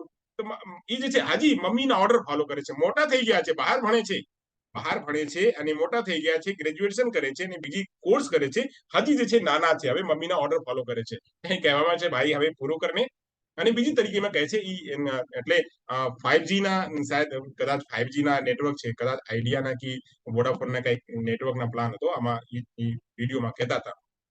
તો એનું કહેવાનું છે અહીંયા હું એટલે આપ લોકોને કહું છું કે બાળક જ્યારે કોઈના ઓર્ડર ફોલો કરીને વાત કરે અને એને લાગે કે મમ્મી આ કહેશે, મમ્મીને આજે હું જે છે આ કહેલું તો મમ્મી મને ખીજાશે, પપ્પા મને ખીજાશે, ટીચર મને ખીજાશે, તો જ્યારે આ ખીજાવાની પ્રક્રિયા છે આ એક્સટર્નલી જે છે બાળકને પ્રભાવિત કરે છે તો જ્યારે એક્સટર્નલી પ્રભાવિત કરે એ જે છે એ જ અવસ્થા જે છે 4 થી 10 વર્ષની અવસ્થા છે એને આપણે કહીએ પીસીએસ. જ્યારે એવા પ્રકારના કોઈ બાળક હોય, મોટા બાળક હોય અને એ પણ હજી આ જ કરે છે તો એને આપણે કહીએ પીસીએસ ની અવસ્થામાં છે. તો ભાવિનભાઈ હજી જે છે ને, ભાવિનભાઈ હજી આપણા પીસીએસ ની અવસ્થામાં છે.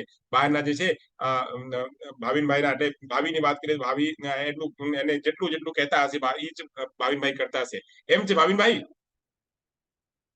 હા સર. એમ તો ભાઈ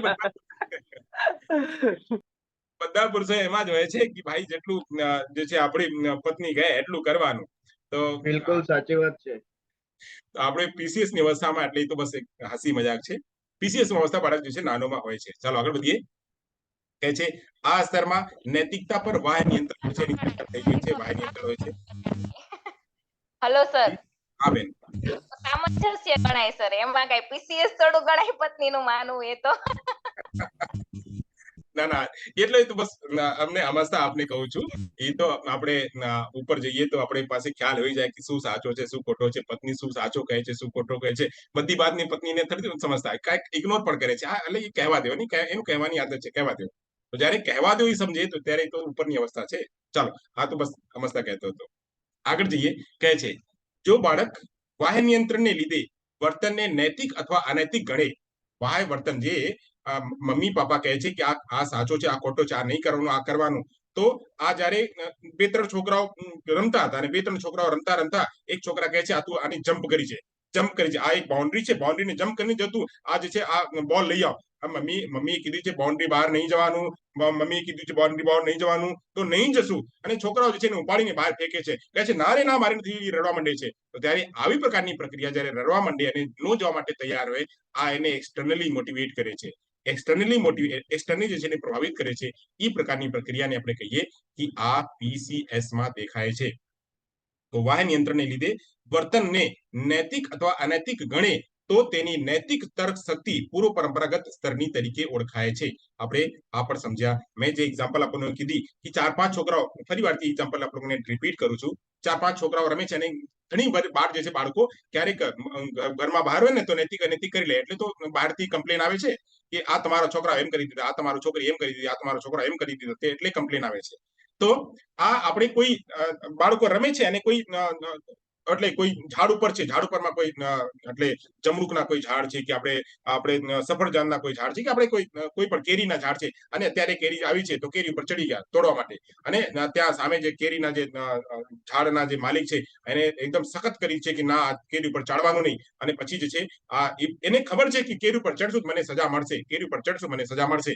છતાં જે 2-3 છોકરાઓ એને કહે છે કે ના તું ચડી છે, કોઈ નથી દેખતો, કોઈ નથી જોતો, તો એ ચડી જાય છે. પછી એને સજા મળે છે. પછી જે છે બીજી વાર એ તૈયાર નથી થતો, મારે હવે તો ઝાડ ઉપર જવાનું જ નથી, ઝાડ ઉપર નહીં જવાનું. કેમ કે મને સજા મળી છે અને બધા પણ ડરી ગયા છે કે ઝાડ ઉપર નહીં જવાનું. તો આ પ્રકારની જે પ્રક્રિયાને કહેવાય એ એક્સટર્નલી જે છે હોય છે. અને એક્સટર્નલી આ બાળક જે છે સજા અને સજા અને રિવોર્ડ થી જે કામ કરે છે. હવે તમે સજાની વાત કરી, એકાદ રિવોર્ડની પણ વાત કરું. રિવોર્ડની વાત કરું ને તો બાળક જયારે પહેલા એને કોઈ ક્લાસરૂમમાં મેડલ મળે કે મમ્મી જે છે એને કોઈ વસ્તુ આપે કે પપ્પા એને કોઈ વસ્તુ આપે, અને બહારના સમયમાં જયારે એને સન્માનિત કરવામાં આવે, એ જ બાળકને સન્માનિત કરવામાં આવે તો બાળક જે હજી કામ કરવા માટે રેડી થાય છે. તો એ જે છે એક્સટર્નલી મોટિવેટ થાય છે. તો એક્સટર્નલી મોટિવેટ કાં તો એક્સટર્નલી રેડી થાય છે, એ નૈતિકનો વિકાસ થાય છે. આગળ વધીએ. કહે છે તેને વિતરક વાસ્તવવાદ એટલે ડિસ્ટ્રીબ્યુટિવ રિયલિઝમ કહે છે. એ પ્રકારની પ્રક્રિયા છે એને ડિસ્ટ્રીબ્યુટિવ રિયલિઝમ કહે છે કે આજે એને વાસ્તવિક ઘટનાઓ છે, વાસ્તવિક ઘટનાઓ બાકી લોકો પર વહેંચેલી છે. બાકી લોકો પર વહેંચેલી છે. મમ્મી કહેશે, પપ્પા કહેશે, ટીચર કહેશે તો મારે કરવાનું છે. અહીંયા જે છે એની પોતાની ઉપર આ નિર્ભર નથી, બાકી બધા ઉપર નિર્ભર છે. બાકી બધા ઉપર જે છે આ વહેંચાયેલી છે, અને વેચવાથી જે છે એનું એ રીતે કામ કરે છે. એટલે એને ડિસ્ટ્રીબ્યુટિવ રિયલિઝમ પણ કહેવામાં આવે છે. આગળ વધીએ. કહે છે આ તબક્કાઓ એટલે અહીંયા તબક્કાઓ લખેલ છે. આ તબક્કા, અહીંયા તબક્કાઓ નથી, તબક્કાઓ છે. આ તબક્કાઓ હેઠળ 2 પેટા તબક્કા આવે છે. તો એકની વાત કહીએ આજ્ઞા અને સજાનો તબક્કા, એને કહીએ stage of order and punishment. બીજી તબક્કા છે અહંકારનો તબક્કો, જેને કહીએ એને કહીએ સ્ટેજ ઓફ ઈગો. 2 તબક્કો આની અંદર આવે છે. પહેલા છે આજ્ઞા અને સજાનો તબક્કો, અને બીજું છે અહંકારનો તબક્કો. આવવાની એટલે એને જે બંને તબક્કાઓ છે એને વિસ્તારથી સમજીએ. વિસ્તારથી સમજવું આપણે તો કહે છે આજ્ઞા અને સજાના તબક્કામાં શું કહેવામાં આવે છે. તો કહે છે સ્ટેજ ઓફ ઓર્ડર અને પનિશમેન્ટ. આમાં શું હોય છે તો આપણે વાત કરીએ તો કહે છે તે બાહ્ય સત્તા પર આધારિત છે. એટલે મમ્મી પાપા ટીચર બાકી લોકો જે કહેશે એ જ ઉપર જે છે કરે છે. અહીં નૈતિક વિચાર સજા સાથે જોડાયેલી હોય છે. નૈતિક વિચાર જે છે ને સજા સાથે. મમ્મી કહેશે આ નહીં કરશું, મમ્મી એ કીધું કે બહાર જે છે જે આપણો પગ જે ચપ્પલ છે બહાર રાખવાનું છે, અંદર નહીં રાખવાનું, અને મંદિરમાં પૂજા કરીને જવાનું, આ કરીને જવાનું, આમ કરવાનું, તામ કરવાનું, બધી પ્રક્રિયાઓને નહીં કરશો તો તમને સજા મળશે. તો આ બાળક જે છે આ અહીંયા સજાના પાલનને ડરીને, સજાને ડરીને બાળક જે છે એ જ પ્રકારના વર્તન કરે છે. ઉદાહરણ તરીકે બાળકો માને છે કે તેઓ એ વડીલોના આજ્ઞા પાળવી જોઈએ, નહીં તો વડીલો તેમને સજા કરશે. તો અહીંયા કહે છે જે વડીલો છે, જેટલા વડીલો છે, વડીલોની વાત કરીએ, એમક્યુ ની વાત કરીએ, કોઈ પણ ની વાત કરીએ, તો જે વડીલો છે, મમ્મી હોય, પાપા હોય, દાદા હોય, દાદી હોય, ભૈયા હોય, કોઈ પણ હોય, એની આજ્ઞા નહીં માનશું તો મને આવીને ચપેટ મારી દેશે, કાં તો મને ખીજાઈ જશે. તો ખીજાવાથી, ચપેટ ખાવાથી, એને માર પડવાથી, સજાથી બચવા માટે આ એની પૂરેપૂરું આજ્ઞાના પાલન કરે છે. અને જેમ કહે છે એમ બાળક જે છે કરે છે. તો એટલે બાળકને અહીંયા એટલે આપણે પણ મમ્મી પાપા જયારે હોય ને, બાળક જયારે નાના હોય તો મમ્મી પાપા પણ એને બધું ખીજાય છે, આ એને કંટ્રોલ કરે છે, કંટ્રોલ વધારે કરે છે. કંટ્રોલ એટલે વધારે કરે છે જયારે બાળક થોડું મોટા થઈ જાય ને તો બાળકને ખબર છે કે બાળક ક્યારેક મને ના પાડી દે, ના પાડી તો મારી ઇજ્જત શું રહેશે. બાળકને ખબર, મમ્મી પાપાને ખબર પડી ગઈ છે કે હવે બાળક મોટા થઈ ગયા છે, હવે મારી આજ્ઞાના પાલન એટલું જ કરશે જેને એટલું લાગશે.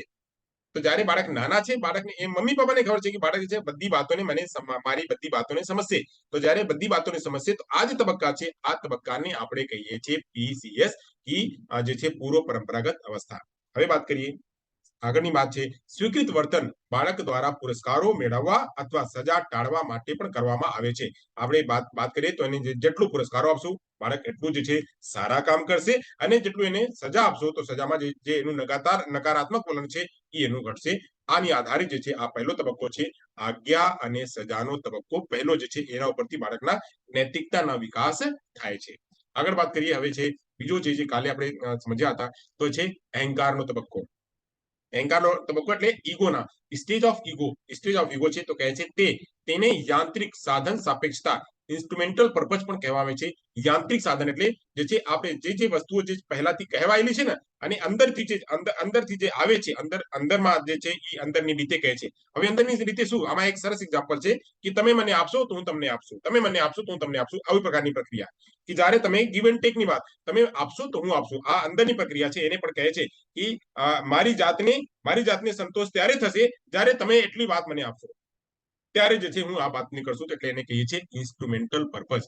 હવે આમાં કહે છે તે એકબીજાના હિતો પર આધારિત વ્યક્તિ કેન્દ્રિત નૈતિક વિચારસરણી સ્થિત છે. તો એકબીજાની આધારિત વાત કરીએ, એક અહીંયા છે, એક બાળક અહીંયા છે, અને એક બાળક અહીંયા છે. એ બંને બાળક એ કહે છે કે ભાઈ હું અને તમે બંને સમકક્ષ છો, તમે એક વસ્તુ આપો તો હું તમને એક વસ્તુ આપશો, તો જેટલું તમે કરશો એટલું હું પણ કરશું. તમે એક પગથિયું ચાડશો હું પણ એક પગથિયું ચાડશું, તમે 4 પગથિયું ચડશો તો હું 4 પગથિયું ચડશું, તમે એક કરશો તો હું એક કરશું, તમે 2 કરશો તો હું 2 કરશું. એટલે આવા પ્રકારની પ્રક્રિયાને આપણે કહીએ અહંકારવાદ. કે એની આગળ જવાની પ્રક્રિયા નથી. કહે છે આગળ મારે નથી જવી, આગળ મારે નથી, તમે જેટલા કહેશો એટલા જ કરશું, તમે જેટલા કહેશો એટલા કરો. તમે કીધા હતા એટલા કરવા માટે મેં કરીને આવ્યું. તમે એક બોટલ પાણી માંગ્યા, મેં તમને એક બોટલ પાણી આપી દીધી. હવે તમે બીજી વાર માંગો તો બીજી વાર આપશું, પણ પાણી તમને ત્યારે જ આપશું જ્યારે તમે મને પેન્સિલ અપાવશો, જ્યારે તમે મારી આ કામ કરશો ત્યારે હું તમને પાણી આપશું, નહીં આપશો તો નહીં આપશું. એવા પ્રકારની જે ભાવના નાના છોકરાઓમાં હોય છે અને એની આપણે કહીએ છીએ ઇગોસેન્ટ્રિઝમ. ઇગોસેન્ટ્રિઝમ કહીએ છીએ તો બાળક અહંકારવાદ. ઇગોસેન્ટ્રિઝમ એટલે કે મારા માટે એમાં શું છે એમ કે ઇનામની રિવોર્ડની માંગણી કરે છે. આજે તમે કહો છો આમાં મારા કાંઈ છે, મને કાંઈ મળશે. આ તમે ક્યારેક કહો ને બાળકને કે બાળક ચલો આપણે આ વસ્તુ આપણે ઉપાડી લઈએ, આ વસ્તુ કરી લઈએ. એટલે શ્રમદાન આપણે નહીં વાત કરીએ, આપણે શ્રમદાન એક હોય છે કે ધનદાન હોય છે, આપણે મનીના આપણે દાન આપીએ છીએ. એક શ્રમદાન હોય છે, આપણે મહેનત કરીને આપણે એ કરીએ છીએ વગર પૈસાના, વગર કઈ કામના. તો ઘરમાં હોય છે, ઘરમાં બધા એક સાથે કામ કરે છે. તો ત્યારે કોઈ કામ માટે તમે કોઈ છોકરાને, ઘરમાં છોકરા છે એને કીધા આવ ભાઈ તું થોડું કરવામાં તૈયાર થઈ ગયા છે, આ થોડું મારી મદદ કરને. તો મદદ કરે તો કહે છે મદદ કરાવશો, મને કાંઈ આપશો, મને સમોસા ખવડાવશો, મને બિસ્કિટ અપાવશો, મને આઈસ્ક્રીમ ખવડાવશો. તો આઈસ્ક્રીમની ડિમાન્ડ કરે છે શેના બદલે, તો કામની બદલે કહે છે તમે મારાથી કામ તો કરાવશો, મને કાંઈ આપશો. એમને ખબર છે કે ઈ મને આપશે, કાંઈક તો આપશે. તો એટલે એ ડિમાન્ડ પણ કરે છે કે આ કામ કરવાથી મને કાંઈ તમે આપશો. તો જયારે એવી પ્રકારની ભાવના હોય બાળકમાં તેને કહીએ છીએ આપણે ઇગોસેન્ટ્રિઝમ. અને આ ભાવના જે છે આ આગળની અવસ્થામાં થાય છે. વાત કરીએ અહીં કહે છે તમે અહીંયા એનું એક એક્ઝામ્પલ છે, તમે મારી પીઠ ખજડાવો અને હું તમારી પીઠ જે છે ખજડાવીશ. તો અહીંયા કહે છે ગીવ એન્ડ ટેક, તો તમે મારું કામ કરશો, હું તમારું કામ કરશું. તો પપ્પાએ કીધા કે બેટા થોડુંક મારી આવીને પીઠ થોડી ખજડાવી દે ને. તો જે છોકરા છે કહે છે પપ્પા હું તમારી મારો પણ ખજડાવી દેજો ને. તો આવી પ્રકારની પ્રક્રિયા જે છે જયારે થાય તો એને કહીએ છીએ આપણે અહંકારનો તબક્કો. અને આ બધી પ્રક્રિયાઓ જે છે 4 થી 10 ઉંમરે થાય છે. આગળ વધીએ. એટલા સુધી સમજાઈ ગયા બધાને? પહેલામાં શું હોય છે? તો પહેલામાં બાળક જે છે એકદમ સજાથી ડરે છે અને આ જે છે સજાના ને લીધે બાળક જે છે એનું બધાના આજ્ઞા પાલન કરે છે અને નૈતિક કામ કરે છે. બીજામાં હોય છે કે નૈતિક કામ એટલે કરે છે એને એટલું હોય છે કે અહંકારની ભાવના લીધે કે તમે મને આપશો અને હું તમને આપશું, ગીવ એન્ડ ટેક ની ભાવના. તો અહીંયા એટલું પૂછે છે ગીવ એન્ડ ટેક લઈને, ઇગોસેન્ટ્રિઝમમાં ગીવ એન્ડ ટેક યાદ રાખજો. ગીવ એન્ડ ટેક એટલે વાત કરીએ ટીટ ફોર ટેટ. એને મને માર્યું, હું પણ એને મારી દીધું. એ પણ બાળક હોય છે ને, ટીટ ફોર ટેટ. એને મને માર્યું તો હું એને મારી દીધું, એને મારા પર સાઈઝ છડકી તો મેં પણ એના પર સાઈઝ છડકી દીધી. હવે ટીચર ક્યારેક હોય ને તું તારી પર કરી દીધું, તું એને પર કેમ કરી દીધું? તો કહે છે કે એ મારા જે છે મારા પર સાઈને છડક્યું અને મારા જે બેગ છે મારા બેગ ઉપર એને જે છે સ્ક્રેચ કરી, મારા બેગ ઉપર એને જે છે બ્લેડ ચલાવી તો મેં પણ એના બ્લેડ ઉપર ચલાવી દીધી. વાત પૂરી થઈ ગઈ. હવે વાત ખતમ થઈ ગઈ. વાત ખતમ થવાની પ્રક્રિયાને અહીંયા ઇગોસેન્ટ્રિઝમ કહેવામાં આવે છે. હવે અહીંયા સુધી સમજાઈ ગયા બધાને? હા સર. Yes sir. બાળકોમાં વધારે ઓછું જોવા મળતું હશે ને સર? કયો? આ જે છે ઇગોસેન્ટ્રિઝમ છે એ જે તબક્કો અમુક બાળકોમાં વધારે ઓછો જોવા મળે ને, અમુકમાં વધારે હોય, અમુકમાં ઓછો હોય, પ્રમાણસરમાં હવે આ છે ને તમારા ઘરના વર્તન કેવા છે, ઘરમાં વર્તન કેવા છે, બાળક કેવી રીતે એના સંસ્કાર નીચેના 4 વર્ષ સુધી બાળક કેવી રીતે શીખેલા છે એના ઉપર નિર્ભર કરે છે. બાળક તોફાની ક્યારે હોય? બાળકમાં તોફાની અને બદલાની ભાવના, ગીવ એન્ડ ટેકની ભાવના ક્યારે હોય? તો જ્યારે એને પહેલાના એ વર્તન સચવાયેલા હોય એવી રીતે બાળક જે કરે છે. નો હોય તો બાળક અચ્છા જવા દો ભાઈ, અમારી એવા વર્તન હતી, તું કરી દે, મમ્મી કીધા છે કે કોઈ કહે તો સાંભળી લેવાનું, તો એ ન કરે. આવે તો અંદરથી કરવા માટે આવે તો, પણ એના જે છે મોટા ભાગના મમ્મીના જે સંસ્કાર છે, પપ્પાના સંસ્કાર છે એને દબાડી દે છે. ભાઈ નથી કરવી, આ જવા દો, નથી કરવી. એટલે બાળક કોઈ બાળક વધારે કરે છે, કોઈ બાળક ઓછો કરે છે, એ પણ દેખાય છે. બરાબર? હા. હવે આગળ વધીએ. આગળ ઉપર ચલીએ તો આપણે સીએસ ની વાત કરીએ. સીએસ શું છે? એટલે કન્વેન્શનલ સ્ટેજમાં વાત કરીએ તો કહે છે તેને કિશોરાવસ્થા, એડોલસન્સ તરીકે પણ ઓળખવામાં આવે છે. તો કિશોરાવસ્થા અહીંયા બાળક આવી જાય છે 10 થી 13 વર્ષમાં, તો એને પણ ઓળખવામાં આવે છે. અહીંયાથી બાળકની કિશોરાવસ્થા શરૂ થઈ જાય છે. આ તબક્કે બાળકો વસ્તુઓની પૂર્વ ધારણાઓ નથી જોઈએ છે. જે એની પૂર્વ ધારણા છે એના ઉપરથી જોઈએ છે કે મમ્મીએ કીધા હતા એટલે મારે આ કરવાનું છે, પપ્પાએ કહેતા હતા એટલે મારે કરવાનું છે, આ ટીચરે એમ કહેતા હતા એટલે મારે આ કરવાનું છે. જે પૂર્વ ધારણા છે, જે પૂર્વ ધારણા બનેલી છે કે આમ કરવાનું છે એટલે આ થશે. અહીંયા મંદિરમાં જવાનું છે તો મંદિરમાં આ જોયો હતો એવી રીતે કામ કરવાનું છે એટલે એવી રીતે જે છે પૂજા કરવાની છે. આ મસ્જિદમાં ગયા તો મસ્જિદમાં એવી રીતે જે છે ત્યાં જઈને માથા ટેકવાનું છે, અહીંયા એવી રીતે માથા ટેકવાનું છે. એવી રીતે જે જગ્યા જે છે આવા વાત કરીએ તો બાળક જે એના મમ્મી પપ્પા સાથે એના ઘરમાં જે કાંઈ વર્તન થયેલા છે એની આધારે જે છે એ કામ કરે છે. વાત કરીએ આ સ્તરમાં નૈતિકતા પર સામાજિક નિયંત્રણ હોય છે. અહીંયા વાત કરતા તો પહેલામાં પરિવારનું નિયંત્રણ હોતો હતો. જે આપણે વાત કરીએ પીસીએસમાં, તો પીસીએસમાં પરિવારના નિયંત્રણ હોતો હતો અને મોટા લોકોના પણ નિયંત્રણ હોતો હતો. પણ આમાં જે છે સમાજના નિયંત્રણ હોય છે. સમાજ કેમ કહે છે? સમાજમાં બસ માત્ર મમ્મી પપ્પા નથી હોતા, સમાજમાં ઘણા લોકો હોય છે. તો અહીંયા સમાજના નિયંત્રણ છે, સમાજના જે નિયમો છે, નિયમોના નિયંત્રણ હોય છે કે આ કરવાનું છે, આ નહીં કરવાનું. સવારે જગવાનું છે એટલે દિવસમાં જયારે દિન હોય દિવસમાં નહીં સુવાનું, રાત્રે સુવાનું. તો રાત્રે સુવાનું અને રાત્રે જાગવાનું નહીં. રાત્રે બધા સુઈએ છે તો તમારે પણ સુવાનું છે. આ નૈતિક નિયમ આ જે છે આપણે યુનિવર્સલ. અને વાત કરીએ સમાજના નિયમો છે તો સમાજના નિયમોને પાલન કરવાનું છે. એટલે સામાજિક નિયંત્રણમાં એ બાળક હોય છે. વાત કરીએ આ સ્તરે નિયમો અને સિદ્ધાંતો અનુસાર નૈતિકતા વિકસે છે. તો નિયમો આધારે તો બાળકને રોડ ઉપર બાળક જાય છે, ત્યાં જે છે બધા ઉભા છે કેમ કે રેડ સિગ્નલ છે તો બાળકને ઉભા રહેવાનું છે. લંચ થઈ ગયા એટલે બાળક વર્ગમાં છે, સ્કૂલમાં છે તો લંચ થયા તો લંચમાં ક્લાસમાં નહીં બેસવાનું, બધા બહાર જાય છે, મારે પણ બહાર જવાનું છે, મારે પણ ફરવાનું છે. ફરવું નહીં તો એટલે જઈને બહાર બેસું, બહારના હવા થોડું ખાવું, હવા ઉજાસ લઉં, એ બહાર જાય. આ ક્લાસમાં નહીં બેસવાનું. એને ખબર છે કે લંચ થાય તો ક્લાસમાં નહીં બેસવાનું, બહાર તમે જઈ શકો. અને જ્યારે બહાર જવાનું હોય તો તમારે પૂછીને જવાનું હોય. આ 1 આંગળી કરવાનું તો અહીંયા 2 આંગળી કરવાનું, 1 આંગળી કરીને 2 આંગળી કરવાનું. તો કાં તો મિસ હું બહાર જાઉં, મિસ બહાર જવાનું છે, વોશરૂમ જવાનું છે, એ પ્રકારની પ્રક્રિયાને પૂછીને જવાનું અને પૂછીને આવવાનું. આવી પ્રકારની પ્રક્રિયા જે છે, નિયમો જે સ્કૂલમાં નિયમો બનાવેલા છે, જે ઘરમાં નિયમો બનાવેલા છે, જે સમાજમાં નિયમો બનાવેલા છે, એ નિયમોની બાળક અહીંયા માને છે અને એટલે જે છે એને નૈતિકતા વિકાસ કરવામાં આવે છે. આ નૈતિકતાને શું કહેવામાં આવે છે? તો આ નૈતિકતાને મોરલ રિયલિઝમ કહેવામાં આવે છે. રિયલિઝમ એટલે કે વાસ્તવમાં બધું થાય છે, વાસ્તવમાં એ બધું થાય છે અને બધા એનો પ્રયોગ કરે છે. મારા સાથી, મારા મિત્રો, બાળકના સાથી જેટલા મિત્રો છે, બાળકના જેટલા પીએસ છે, એ પીએસ ક્લાસરૂમના બધા પીએસ એના પર એ જ ફોલો કરે છે. ટીચર પણ ફોલો કરે છે. તો એટલે એને લાગે છે કે ટીચર ફોલો કરે છે અને મારા બધા મિત્રો ફોલો કરે છે, તો મારે શું કામ નહીં ફોલો કરવું, તો મારે પણ ફોલો કરવું. એટલે એને કહેવામાં આવે છે મોરલ રિયલિઝમ, નૈતિક વાસ્તવિકતા. આગળ વધીએ તો કહે છે આ અસરમાં પણ બે પેટા તબક્કાઓના માં વિભાજિત કરવામાં આવે છે. તો બે પેટા તબક્કામાં શું શું છે? તો પહેલા કહે છે પ્રશંસાનો તબક્કો. પ્રશંસાનો તબક્કો અને બીજું હોય છે સામાજિક વ્યવસ્થા માટે આદરનો તબક્કો. તો બે તબક્કો છે અહીંયા. એક છે પ્રશંસાનો તબક્કો અને બીજા છે આદરનો તબક્કો. જે નિયમો બનેલા છે, જે ધર્મો બનેલા છે, જે કાનૂનો બનેલા છે, આ કાનૂનોને પાલન કરવાનું અને આ કાનૂનોને પાલન કરીને ચાલવાનું. તો આ બે તબક્કા આમાં છે. ચાલો એને સમજીએ અંદરથી વિસ્તારથી. તો વિસ્તારમાં સમજવું આપણે તો કહેશે કે પ્રશંસાના તબક્કામાં તો અહીંયા એકદમ સાચો જવાબ છે. એટલે એકદમ ધ્યાનમાં રાખી લો, ગુડ બોય અને ગુડ ગર્લ. એકદમ ગુડ બોય અને ગુડ ગર્લ ની જયારે ભાવના આવે તો આ છે કઈ તબક્કા છે? તો સીએસ ની પહેલી તબક્કા છે. સીએસ ની પહેલી તબક્કા છે એટલે આખા પ્રક્રિયાની ત્રીજી તબક્કા છે. ગુડ બોય અને good girl, good boy good girl તરીકે જયારે સમજી લેજો તો એને કહેશે આ પ્રશંસાનો તબક્કો, સ્ટેજ ઓફ એપ્રિસિએશનના તબક્કો અને કન્વેન્શનલ સ્ટેજના તબક્કો ત્રીજો તબક્કો. હવે એને સમજીએ શું છે. કહે છે બાળકો નીચેના વર્તનના નિર્ધારિત ધોરણોનું પાલન કરે છે. તેમને તેમના માતા પિતાની નજરમાં સારા છોકરો અને સારી છોકરી બનાવે છે. આ જે છે સારા છોકરા અને સારી છોકરી. હવે વાત કરું તો મારી પણ ઘરમાં રોજ થાય છે. એટલે ઘણી વાર રોજ પણ ઘણી વાર થાય છે. તો ક્યારેક હોય ને કે માર્ક્સ ઓછો આવે તો અમે ખીજાઈ જઈએ, આ માર્ક્સ તમારો ઓછો કેમ આવ્યો? તો કોઈ કેમ આવ્યું તો જે છે બાળક થોડું મૂંઝાઈ જાય. આ મારો માર્ક્સ ઓછો આવે એટલે તૈયારી ન કરી, એમ ન થયું, એટલે બાળક મૂંઝાઈ જાય. હવે એ તૈયારી કરે, જયારે એનું માર્ક્સ સારો આવે ને તો ત્યારે આવીને દેખાડે કે આ મારો માર્ક્સ સારો આવેલા છે.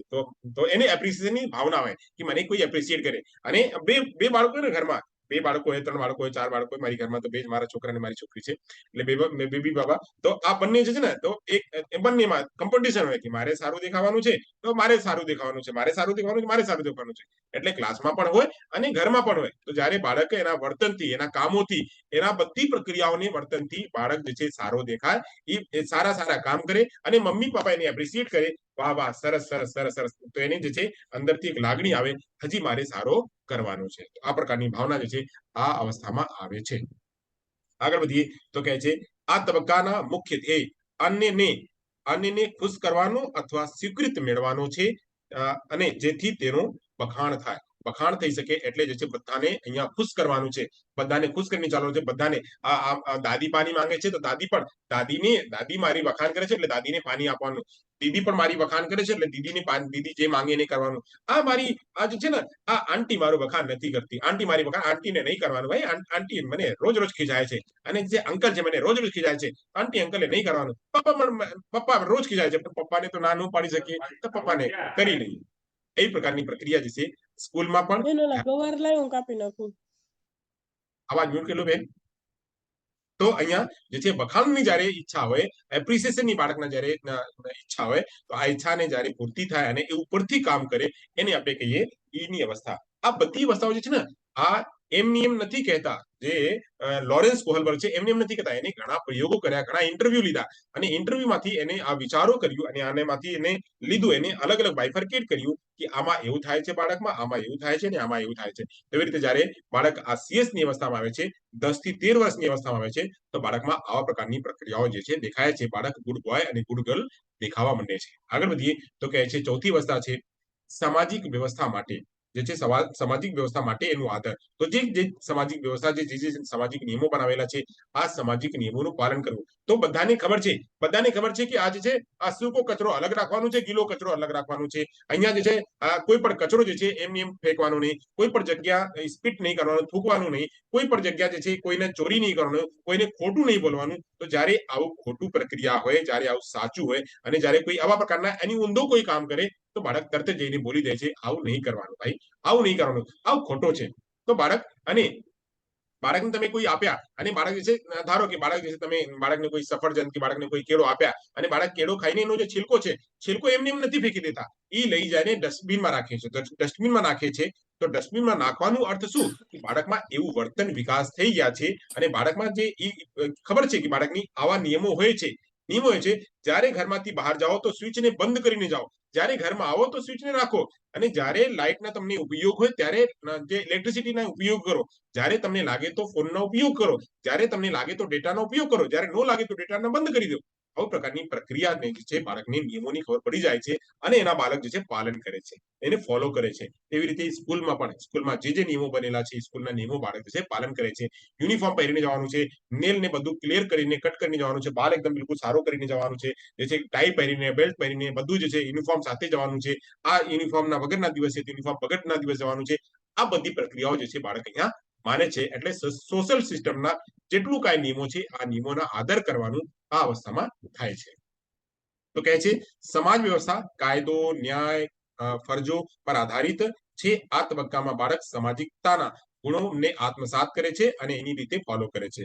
સમાજના નિયમોનું અવશ્ય અને ચુસ્તપણે પાલન કરે છે. સામાજિક નિયમો વિરુદ્ધની દરેક ક્રિયાને અનૈતિક ગણે છે. અહીંયા મેં કીધી કે કોઈ એવા પ્રકારની પ્રક્રિયા કરે છે કે કોઈ પણ વસ્તુને કોઈ ફેંકી દીધા, કે કોઈ પણ જગ્યાએ સ્પીટ કરી દીધા, કે કોઈ પણ જગ્યાએ કાંઈ કરી દીધા જે સમાજના વિરુદ્ધ છે, તો જે છે એ ત્યાં આંખ કરે છે. તે કહે છે આ ખોટું છે, તમે ખોટું કરો છો, અંકલ તમે આ દાદા તમે આ જે એના યોગ્ય છે એને યોગ્યને નામ સંબોધીને કહે છે આ ખોટું છે, એમ નહીં કરવાનું, એમ કરવાનું. તો આવી પ્રકારની પ્રક્રિયામાં જ્યારે બાળકમાં વિકાસ થાય એને આપણે કહીએ છીએ સામાજિક વ્યવસ્થા માટે આદરનો વિકાસ, કે એને કહીએ stage of respect four social system. આ જે છે સીએસ ની બીજી અવસ્થા અને આખી પ્રક્રિયાની ચોથી અવસ્થા છે. અહીંયા સુધી સમજાઈ ગયા? કોઈને કઈ કન્ફ્યુઝન હોય તો પૂછો, નહીં તો આગળ વધીએ. ના સર, સમજાય છે. સમજાઈ ગયું. બધાને હા સર. ટૂંકી ચાવીઓ બનાવી લેજો મિત્રો, ચાવીઓ બનાવી લેજો. ફરી વારથી અહીંયા ચાવીઓ જે છે અહીંયા એક એક ચાવીઓ લઈ લો. પહેલાના જે ચાવી છે કઈ છે? તો પહેલાના છે આજ્ઞા અને સજાને લીધે નૈતિકતા. પહેલી ચાવી છે પહેલામાં આજ્ઞા અને સજાને લીધે. બીજી તબક્કા છે કે ગુડ બોય અને ગીવ એન્ડ ટેક ની ભાવના. બીજી ચાવી છે ગીવ એન્ડ ટેક ની ભાવના. લખી લેજો મિત્રો, લખી લીધા? બોલો તો આજ્ઞા અને સજાને લીધે. આજ્ઞા અને સજાને લીધે નૈતિકતા. પછી છે ગીવ એન્ડ ટેક ની ભાવના. ગીવ એન્ડ ટેક ની ભાવના. કઈ સર? ફરીથી. ગીવ એન્ડ ટેક નીચે લખે છે ને, સ્લાઇડમાં દેખાય છે પણ give and take. Give and take ની ભાવના, કાં તો ટેટ ફોર ટેટ ની ભાવના, જૈસે કો તૈસા. થઈ ગયા? હવે આવીએ ત્રીજામાં આવીએ. તો ત્રીજા ઉપર આવીએ. ત્રીજામાં શું કહે છે? તો ત્રીજામાં કહે છે કે આ સાચા એટલે સારો છોકરો ને સારી છોકરી દેખાડવાની. ગુડ બોય ને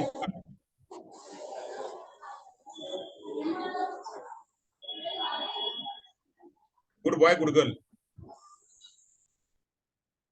થઈ ગયા?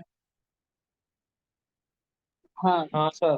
સર આના આગળની સ્લાઇડ 1 મિનિટ કરો તો. કઈ? સર ચોથામાં આના આગળની. હાલો કરી દીધું.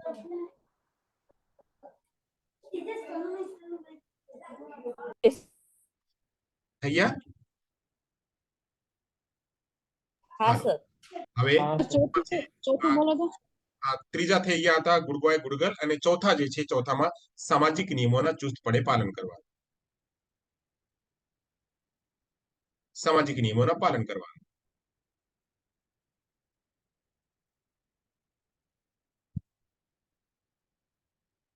થઈ ગયા? Okay sir. આવો આગળ વધીએ. એટલે આની ચાવીઓ છે, એ યાદ રાખજો. તો જ્યારે આવે પ્રશ્ન તો તમે એનો જવાબ આપી શકશો. હવે આગળ વધીએ. તો કહે છે આપણે વાત કરીએ POCS ના. તો પોસ્ટ, PO એટલે પોસ્ટ કન્વેન્શનલ સ્ટેજ. એટલે અહીંયા એક ઓ રાખી દીધી કે આપ લોકોને ખ્યાલ આવે. P અને P બંનેમાં કન્ફ્યુઝ થાવ એટલે મેં અહીંયા ઓ રાખી દીધી છે, તો આપ લોકોને યાદ રહે. તો POCS એટલે પોસ્ટ કન્વેન્શનલ સ્ટેજ, એટલે ઉત્તર પરંપરાગત અવસ્થા, ઉત્તર પરંપરાગત તબક્કા. હવે ઉત્તર પરંપરાગત તબક્કામાં શું થાય છે કે બાળક અહીંયા મેચ્યોર થઈ જાય છે. બાળકને એવું લાગે છે, ધારો કે આપ લોકોને અહીંયા એક મૂવી કહું અને એક ખ્યાલ આવી જશે. મુન્નાભાઈ MBBS માં એક જે છે ઉદાહરણ છે, એક સીન છે. જે સીનમાં હોય છે કે આ જે સંજય દત્ત છે, સંજય દત્ત એક વ્યક્તિને લઈને આવે છે. સંજય દત્ત એક વ્યક્તિને લઈએ છે અને બહુ જ જે છે એને બેભાન થઈ ગયા હતા અને એને એક્સિડન્ટ થયેલો હતો અને એક્સિડન્ટમાં ત્યાં જયારે હોસ્પિટલમાં ગયો તો હોસ્પિટલમાં લોકો કહે છે પહેલા પરચો ભરો. આ નિયમ છે, પહેલા પરચો ભરો, પહેલા કાઉન્ટરમાં જાઓ, ફીસ જમા કરો, પછી એના જે છે સારવાર થશે. તો કે છે અરે આ શું છે તારો, જ્યાર સુધી એ પરચો ભરશે, જ્યાર સુધી લાઈનમાં ભરે છે ત્યાર સુધી આ તો એનું પ્રાણ વગેરે એવું જશે. હવે એને આટલું પહેલા એને સારવાર કરો, પછી તમારે પરચો ભરવાનો હોય તો ભરો. તો આ જે નિયમો બનેલા છે, પછી જે છે આ મુન્નાભાઈ MBBS માં સંજય દત્ત લઈ જાય છે, સીધે લઈ જાય છે ત્યાં વોર્ડ, એને જે છે ICU વોર્ડ, જે ઓપરેશન વોર્ડમાં એનું ઓપરેશન થાય છે, એનું પ્રાણ બચાવે છે. તો આવી પ્રકારની ભાવનામાં જ્યારે એવું ભાવના હોય કે અત્યારે નિયમ જે છે ને, નિયમને તાક ઉપર રાખી દેવાનું છે, નિયમને નહીં જવાનું. અહીંયા આપણે કહીએ ને ક્યારેક હોય આપણા ગામડામાં વધારે હોય છે કે એટલે બે ભાઈઓ છે, એક મોટા છે ને એક નાના છે. તો જે મોટા ભાઈ છે, એટલે બધી જગ્યા થાય છે કે નથી, મારી અહીંયા તો થાય છે. તો મોટા ભાઈ જે છે ને, મોટા ભાઈની પત્નીને નાના ભાઈ તો એને એટલે એ ભાભી થઈ તો ભાભી માં જેવા હોય છે, તો ગમે ત્યાં લઈ આવી શકે. એને એટલે મોટરસાયકલ પર બેસાડવાનું હોય કે સાથે બેસાડવાનું હોય, સાથે ખાવાનું હોય તો ખાઈ શકે. પણ જયારે મોટા ભાઈ છે અને મોટા ભાઈ ના સાથે નાના ભાઈની પત્ની ઈ સાથે ન જઈ શકે, એને મોટરસાયકલ પર બેસાડીને એને કઈ દવા લઈ જવાનું હોય, બીજું કઈ કરવાનું હોય તો ન લઈ જઈ શકે. કેમ? આ જે છે આ પ્રાવધાન બનેલા છે. પણ અહીંયા હવે આ નાના ભાઈની પત્ની જે છે બીમાર છે, એને કાંઈ બહુ જ અગત્યની થયેલા છે અને બસ મોટા જ ભાઈ છે, તો એને શું, આને જે છે બધું કરે. હવે ઘૂંઘટ કાઢો, મારી સાથે નહીં આવવાનું, આ જે છે એક લઠ્ઠાની એક જે છે 6 ગજની દૂરી રાખો, એવું કરશો તો ભાઈ એને પકડીને હોસ્પિટલે લઈ જવાનું છે. હવે માન્યતાઓ કરશે તો એનું પ્રાણ તો એવું જશે.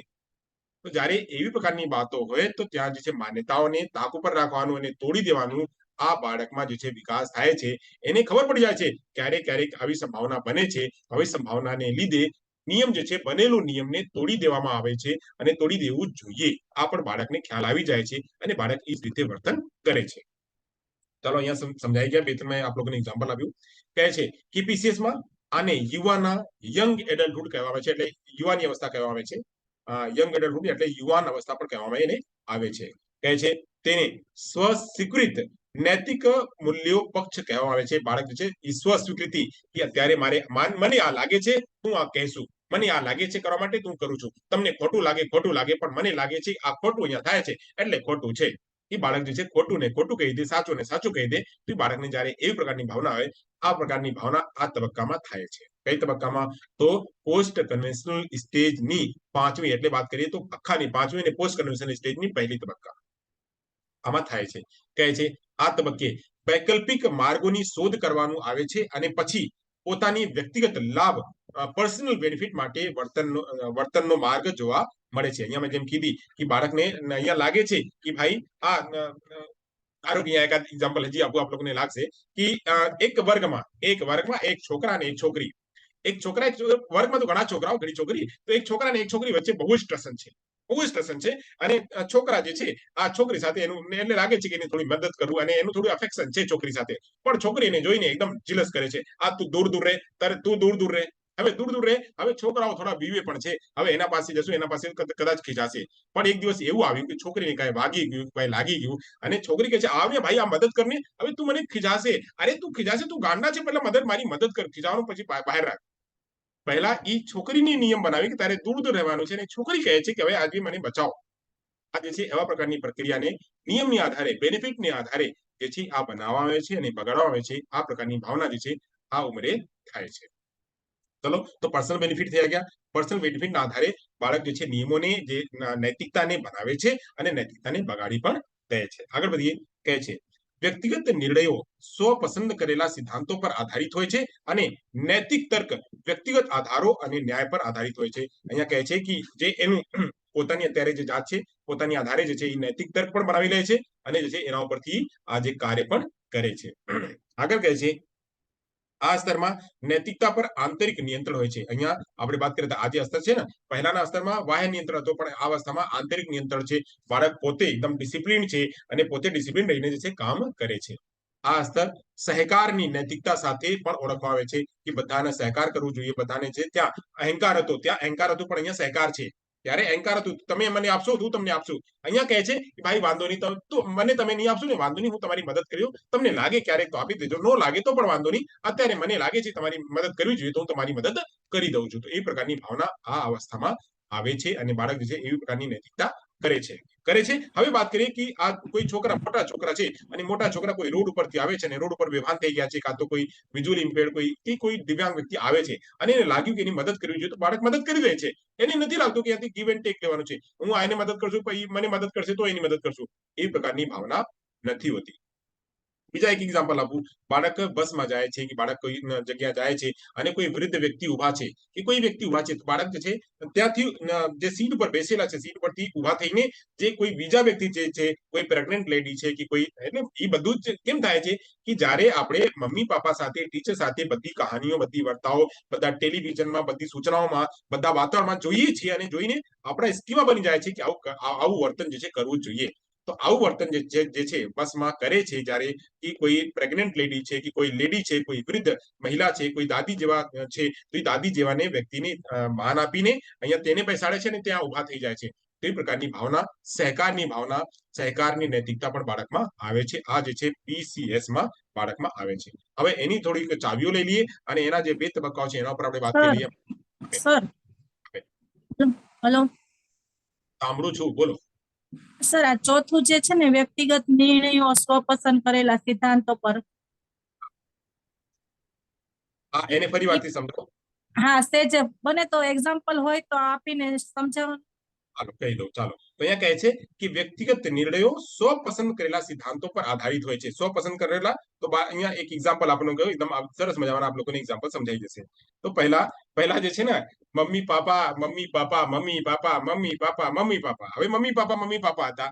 હવે જ્યારે કોઈ મમ્મી પાપાની સિવાય કોઈ વ્યક્તિને મળી ગયા, છોકરા હોય કે છોકરી હોય, હવે કહે છે મમ્મી પાપાને જે છે એકદમ વાંધો બાંધ કરવા માંડે છે કે મમ્મી પાપા હું તો 18 વર્ષનો થઈ ગયું ને, મેં તો 18 વર્ષ, મારું નિર્ણય મેં પોતે લઈ શકું, મારે ત્યાં ફરવા દો ને, મારે ત્યાં જવા દો ને, મારી એના સાથે લગ્ન કરવી છે. તો આ જે છે ને સ્વ આધારે નિર્ણય લેવા લાગે છે. તો અહીંયા જે પહેલાનો નિયમ બનેલો હતો કે મમ્મી પાપાના નિર્ણય માનવાનો છે, બધી વાતો માનવાનું છે, પહેલા મમ્મી પાપાની વાત માનવા માટે શપથ પણ લીધી હતી. મમ્મી પાપા કહેતા બેટા તું આવ ન કરશે ને, તો બાળક કહેતા હતા કે મારે હું તમારી સાથે રહેશું, તમે જે કઈ કરશો એ જ કરશો. પણ જ્યારે આવી પ્રકારના બનાવ બન્યું તો બાળક છે એથી ફરી ગયા. કેમ ફરી ગયા? કેમ કે ત્યાં એના પોતાના હિત છે અને પોતાના હિતને લીધે, સ્વપસંદને લીધે જે છે આ જે છે સ્વ નિર્ણય લે છે અને સ્વ કામ કરે છે. તો નૈતિક તર્ક જે છે ત્યાં ઈ આધારે લે છે, ઈ સિચ્યુએશનમાં લે છે. પપ્પા જે છે અત્યારે મારી કન્ડિશનમાં આ છે તો હું અત્યારે આ કરું છું, પછી જે છે જ્યારે કાંઈ આવશે તો ત્યારે વિચારી લેશું. આ પ્રકારની ભાવના જ્યારે આવે ત્યારે એને આપણે કહીએ આ વ્યક્તિગત નિર્ણયોના ભાવના. સમજાઈ ગયા બેન? હા સર. ચાલો હવે આગળ વધીએ. PCS ની થઈ ગયા, આવા ચાવીઓ જોઈએ અને આવા જે બે તબક્કાઓ છે એની ઉપર ચર્ચા કરીએ.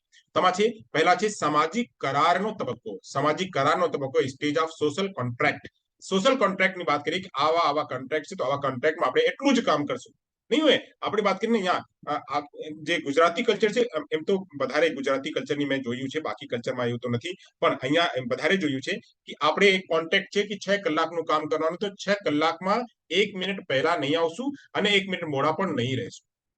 6 કલાક કામ કરવાનું છે, 8 કલાક કામ કરવાનું, તો 1 મિનિટ પહેલા પણ નહીં આવશું અને 1 મિનિટ મોડા પણ નહીં રહેશું.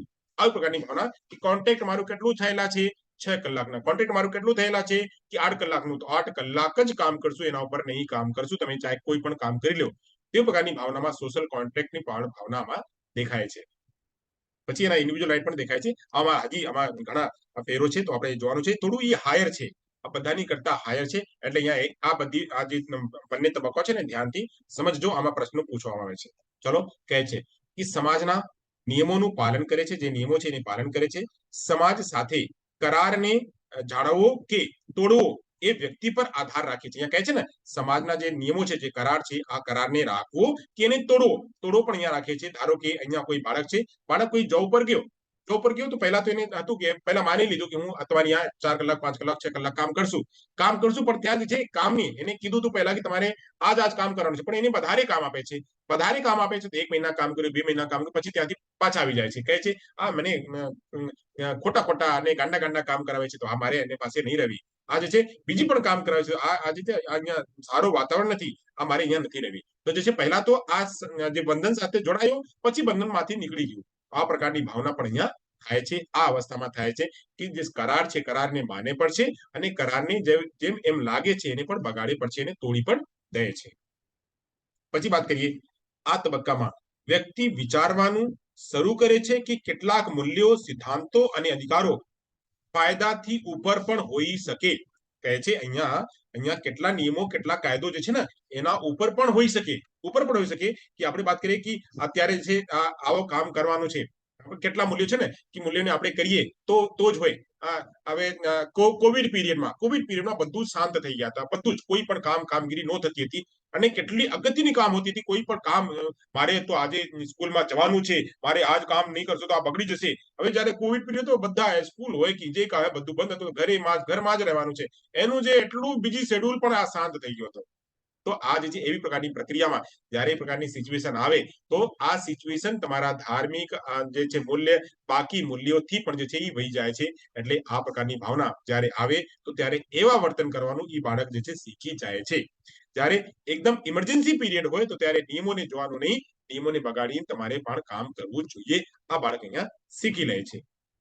એટલે જેટલી મૂલ્યો છે, જેટલા સિદ્ધાંતો છે, જેટલા અધિકારો છે, અધિકારોથી ઉપર પણ કોઈ કામ હોઈ શકે. કોઈ દિવ્યાંગ વ્યક્તિ છે તો દિવ્યાંગ વ્યક્તિની અત્યારે જરૂરિયાત છે તો એને કામ કરો. ભાઈ નથી તમારી પાસે અને તમારી પાસે એવા અત્યારે સંજોગો નથી, સંજોગોને મૂકો ને. હવે અત્યારે કામ કરો, પછી સંજોગોને આપણે બનાવી લઈશું, બગાડી લઈશું. પહેલા કામ કરો, એને પહેલા એને ભલા કરો ને આગળ જવા દો. પહેલા જરૂરિયાત છે.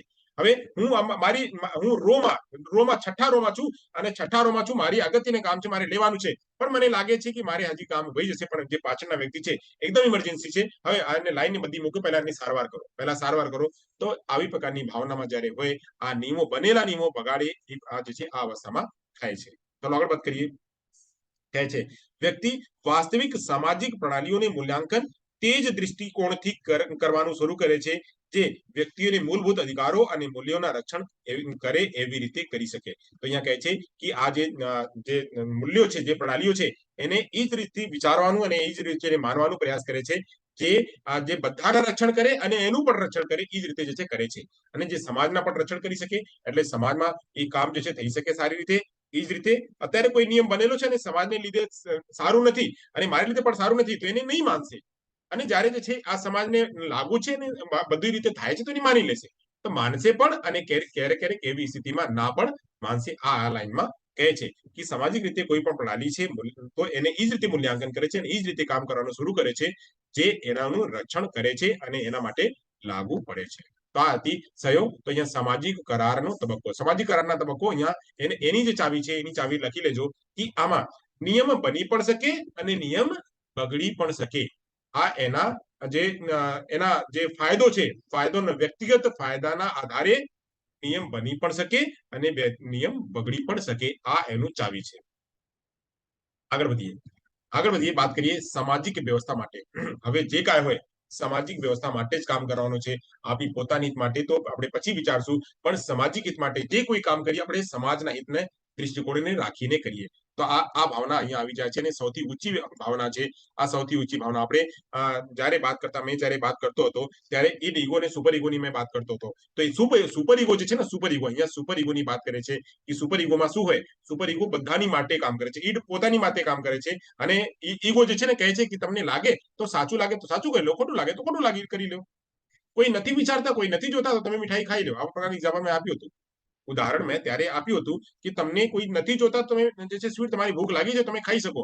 પણ જે સુપર ઈગો છે, સુપર ઈગો એમ કહે છે કે નહીં ભાઈ, તમારે ભૂખ લાગી હોય કે કાંઈ પણ લાગી હોય, તમારે ચોરી તો નથી જ કરવી. આ અવસ્થામાં આપ કહે છે સામાજિક વ્યવસ્થામાં જે છઠ્ઠી અવસ્થામાં કહે છે કે તમારે સમાજને લીધે જ કામ કરવાનું છે. જે સમાજમાં સાર્વત્રિક જે નિયમો છે, સાર્વત્રિક નિયમો જે લાગુ પડે છે એ જ તમારે કામ કરવાનું છે. આવો સમજીએ ને સર, હા ભાઈ. CS પરંપરાગત તબક્કામાં પણ પેલું છે સામાજિક તબક્કો, સેમ છે તબક્કો. તો આને સરખો અલગ છે એમ? નહીં, અલગ છે ને. આપણે આવીએ ક્યાં તમે કહેતા હતા CS માં ચોથો તબક્કો સામાજિક વ્યવસ્થા માટે આદરનો તબક્કો. હા, એમાં પણ સેમ નામ છે, એ જ નામ છે. અને છઠ્ઠા તબક્કામાં પણ એ જ નામ છે. બરાબર. તો આ સુધારો ન કર્યા. આમાં છે ને, ચાવીઓમાં છે કે સામાજિક નિયમોના પાલન કરે છે, એમાં છે નિયમો બનાવી પણ શકે અને નિયમો બગાડી પણ શકે. બરાબર. આ જે છે ને અહીંયા ખોટું લખેલ છે. છઠ્ઠી વાત અહીંયા નથી લખેલી. 4 વાત થી 10 લખ્યો તબક્કો ઉપર એ પણ સર 4 થી 10 13 લખ્યો છે વર્ષ સર ઉપર માટે 13 બરાબર. વર્ષથી ઉપર આ આવે અને હા છઠ્ઠો તબક્કો છે ને, 4 થી 10 લખ્યો છે હા, આ અહીંયા 4 થી 10 જ લખેલ છે. આમાં અહીંયા 13 થી ઉપર આવશે, 13 થી ઉપર આવશે. અને આ પણ અહીંયા બદલાલો નથી. સામાજિક વ્યવસ્થા માટે જે આધાર આ પણ બરાબર નથી, એને આપણે ચેન્જ કરશું. આ જે છે ચેન્જ કરશું, એને લખી લઈએ આપણે. ચલો તો વાત કરીએ. આ જે અવસ્થા છે, આ અવસ્થામાં શું થાય છે? તો આ અવસ્થામાં કહે છે તેને વિવેક અવસ્થા. એને આપણે લઈ લઈએ. એને શું કહીએ આપણે એ પણ આપણે સમજી લઈએ. અહીંયા લખેલું હતું ને, ક્યાં ગયો? આ પીસીએસ માં નથી લખ્યો. ચલો એને સમજી લઈએ. એનું નામ કયો છે? હા, એ ફેરવાનું રહી ગયો તમારે. હા, આમાં કહે છે યુનિવર્સલ પ્રિન્સિપલ ઓફ એથિક્સ, એટલે સાર્વત્રિક સિદ્ધાંતોના નિયમ. સાર્વત્રિક સિદ્ધાંતોના નિયમ, આને લખી લેજો. સાર્વત્રિક સિદ્ધાંતોના નિયમ, જે આપણી આ છઠ્ઠી અવસ્થા છે ને, છઠ્ઠી અવસ્થામાં લખી રાખજો કે સાર્વત્રિક નિયમોના, સાર્વત્રિક સિદ્ધાંતોના નિયમ. આ જે છઠ્ઠી અવસ્થા છે, સાર્વત્રિક સિદ્ધાંતોના નિયમ. છઠ્ઠી અવસ્થા થઈ ગયા. હા સર હા, સાર્વત્રિક નૈતિક સિદ્ધાંતો અહીંયા પણ લખે છે. સાર્વત્રિક નૈતિક સિદ્ધાંતો અહીંયા પણ લખે છે. કહે છે તેને વિવેક અવસ્થા પણ કહેવામાં આવે છે. એટલે વિવેકથી વિચારીને સમજીને કરીને કરે છે, એટલે એને કહીએ. અને આ જે છે સાર્વત્રિક નૈતિક સિદ્ધાંતો પર આધારિત નૈતિક વિચારસરણી કરે છે કે જે બધાને લાગુ પડે એ જ કરવાનું છે. જે પરોપકારી હોય, જે સમાજને લાગતું કામ હોય એ જ કરવાનું છે, બાકી મારે નથી કરવી. અહીંયા એનું એક્ઝામ્પલ આપીએ કે કોઈ પણ કન્ડિશનમાં હોય ને, આપણે ક્યારેક એક્ઝામ્પલમાં પણ જોયા છીએ. છોકરા ને છોકરીના એટલે હોય તો પ્રેમ સંબંધ તો હોય, તો પ્રેમ સંબંધ હોયા પછી આ જે છે આ લોકો વિચારે છે કે આપણે જયારે લગ્ન કરશું તે બધાની સર્વસંમતિથી કરશું. અને આપણે જે છે આપણે કોર્ટમાં મેરેજ નહીં કરશું. આપણે બધાની સાથે મમ્મી પાપાના જે પહેલા અભિપ્રાય લેશું. મમ્મી પાપા અત્યારે રાજી નથી, પહેલા મમ્મી પાપાને રાજી કરશું, પછી જે છે આપણે લગ્ન કરશું. એકલા નહીં લગ્ન કરશું. તો જયારે આ પ્રકારની ભાવના હોય તો એને લાગે છે કે જયારે આપણે બધાની સાથે હળીમળીને કરશું ને, તો આપણું જે છે જીવન જે છે આપણી જીવનચર્યા જે છે આ લાંબા સુધી ચાલશે. તો એવા પ્રકારની ભાવના જે છે અહીંયા ચાલે છે. એમ કહે છે કે બસ મારો નિર્ણય હોય, મારો નિર્ણય નહીં લેવાનું, બધાની સહમતિથી જે નિર્ણય છે, બધા હા માને છે, બધાની સહમતિ છે તો ઠીક છે, બધાની અસહમતિ છે તો ભાઈ જવા દો, આ કામ નહીં કરશું. તો જયારે એવી પ્રકારની ભાવના આવે અને એવી પ્રકારની નૈતિકતાના વિકાસ હોય, એને આપણે કહીએ છીએ સાર્વત્રિક નૈતિક સિદ્ધાંતોના નિયમ. આગળ વાત કરીએ. કહે છે કોહલબર્ગના નૈતિક સિદ્ધાંતો ને આ સર્વોચ્ચ અને છઠ્ઠો તબક્કો કહેવામાં આવ્યું. તો જે નૈતિક સિદ્ધાંતના આ જે છે સર્વોચ્ચ નિયમ જે છે આ હતો, અને આને છઠ્ઠો તબક્કામાં કહેવામાં આવ્યું. કહે છે આ અવસ્થામાં વ્યક્તિ પોતાની લાગણીઓ કાબુમાં રાખીને અને તેની માનસિક શક્તિઓનો ઉપયોગ કરીને વિશેષ નૈતિક રીતે વર્તન કરી છે. જેને એની અંદરની જે એના ઈડને કંટ્રોલ કરે છે, અને ઈડને કંટ્રોલ કરીને એ જે છે આગળ જે બધાને લાગુ પડે છે એ કામ કરે છે. જે સાર્વત્રિક નિયમો છે, સાર્વત્રિક નિયમો એટલે જે બધાને હોય, અહીંયા હોય, બધી જગ્યા હોય, એ જે છે એ કામ કરે છે અને એવા પ્રકારના વર્તન કરે છે. અલગ પડીને કામ નથી કરતા. એટલે જે છે આ ચોખવટ કરીને સૌથી ઊંચી અવસ્થા છે અને સૌથી છઠ્ઠી તબક્કા છે. અને આમાં આ અવસ્થામાં ઘણા લોકો જે છે આ જયારે મેચ્યોર થઈ જાય છે, એમાં એને કીધું કે જયારે બાળકો અને વ્યક્તિઓ મેચ્યોર થઈ જાય છે ત્યારે આવા પ્રકારની ભાવના જે દેખાય છે. જે એને 20 વર્ષની ઉંમરમાં કર્યું, તો 20 વર્ષની ઉંમરમાં એને કીધું કે 20 વર્ષના બાળકોમાં આ તબક્કા જે છે ઓછું દેખાય છે. પણ આ જે એના ઉપરથી જયારે અમે લીધા, થોડાક જે એના ઉપરથી લીધા, તો આમાં ઉપરમાં પણ એને દેખાયું. હવે વાત કરીએ તો આજે એના જે બધી તબક્કાઓ છે ને, આ બધી તબક્કાઓમાં જે આ કોહલબર્ગ છે, બસ માત્ર એને પુરુષો ઉપર એને પ્રયોગ કર્યું. જે પ્રયોગો એને બધું કર્યું, પ્રયોગો એને એટલે જે એને આપણા કહીએ કે જે ઇન્ટરવ્યુ એને લીધા, તો ઇન્ટરવ્યુ પુરુષ હતા, કોહલબર્ગ પુરુષ હતા, બધા પુરુષોના જ એને ઇન્ટરવ્યુ લીધા, મહિલાઓની એને ઇન્ટરવ્યુ નો લીધા. તો એ એનું જે છે ડ્રોબેક હતો, એની ચર્ચા આપણે આગળ કરશું કે ડ્રોબેક એનો કયો હતો. તો અહીંયા સુધી સમજાઈ ગયા છઠ્ઠે તબક્કા. હા સર છે તબક્કાની ચાવીઓ પણ લખી લીધા આપણે બધા. હા સર હા સર છેલ્લા હા, સર. તબક્કાની ચાવી સર શું આવશે? તેની છેલ્લા તબક્કાની છઠ્ઠા સાર્વત્રિક નૈતિક સિદ્ધાંતો. સાર્વત્રિક નૈતિક સિદ્ધાંતો, આ તો એમ કહીએ સર્વધર્મ સંભાવ, એ પણ કહી લો, એકદમ સારો જવાબ છે. સર્વધર્મ સંભાવ અત્યારના કન્ડિશનમાં એ બધાને એક સરખા માનવાનું છે. થઈ ગયા? સર હા બેન. આમાં સુપર ઈગો આવશે ને? આમાં સુપર ઈગો આવશે. આ અવસ્થામાં સુપર ઈગો આવશે. આ સુપર ઈગોને લીધે કામ કરે છે. એટલે અહીંયા નથી નીચે લખે છે ને કે આ અવસ્થામાં વ્યક્તિ પોતાની લાગણીઓને કાબુમાં રાખીને તેની માનસિક શક્તિઓનો ઉપયોગ કરે છે. માનસિક શક્તિ એટલે જેના જે સુપર ઈગો છે એને લઈને કામ કરે છે, એ જ રીતે કામ કરે છે. થઈ ગયા? આગળ વધીએ. હા સર. હા સર. અહીંયાથી આપણે સ્વમૂલ્યાંકન લઈએ અને આ જે છે આપણા તબક્કાઓ અહીંયા પૂરો થાય છે. સ્વમૂલ્યાંકન લઈએ. ચાલો, તો કહે છે પહેલા પ્રશ્ન છે. પહેલા પ્રશ્ન આપણે અહીંયા જોવાનું છે. વાંચો, પછી એનું પહેલા વાંચો, પછી આગળ જાઓ. તમે લોકો વાંચો, કોઈ એક વાંચો. કોહલબર્ગના મતે નૈતિક વિકાસના કયા તબક્કે બાળક નૈતિક મૂલ્યોનું આંતરિકીકરણ બતાવતું નથી અને બાળકના નૈતિક તર્કને બાહ્ય પુરસ્કારો અને સજાઓ દ્વારા નિયંત્રિત કરવામાં આવે છે? બહુ સરસ. પહેલો હવે તબક્કો. કયો તબક્કો? પહેલો પહેલો. તબક્કો પૂર્વ પરંપરાગત પૂર્વ પરંપરા. એકદમ સરસ. પૂર્વ પરંપરાગત તબક્કો. ચલો, હવે મ્યુટ કરી લો. આગળ વધીએ તો પહેલો થઈ ગયા. હવે બીજો ઉપર આવે. કોઈ બીજા વાંચે. ચલો, મોડું ન કરો, એકદમ ઝડપી વાંચો ને જાઓ. કોહલબર્ગના બાળકમાં ફક્ત પોતાના વિશે જ વિચારે છે. શું સાચું છે ખોટું છે તેની ચિંતા કરતો નથી. પીસીએસ માં આવશે પૂર્વ. હવે મ્યુટ કરી લો.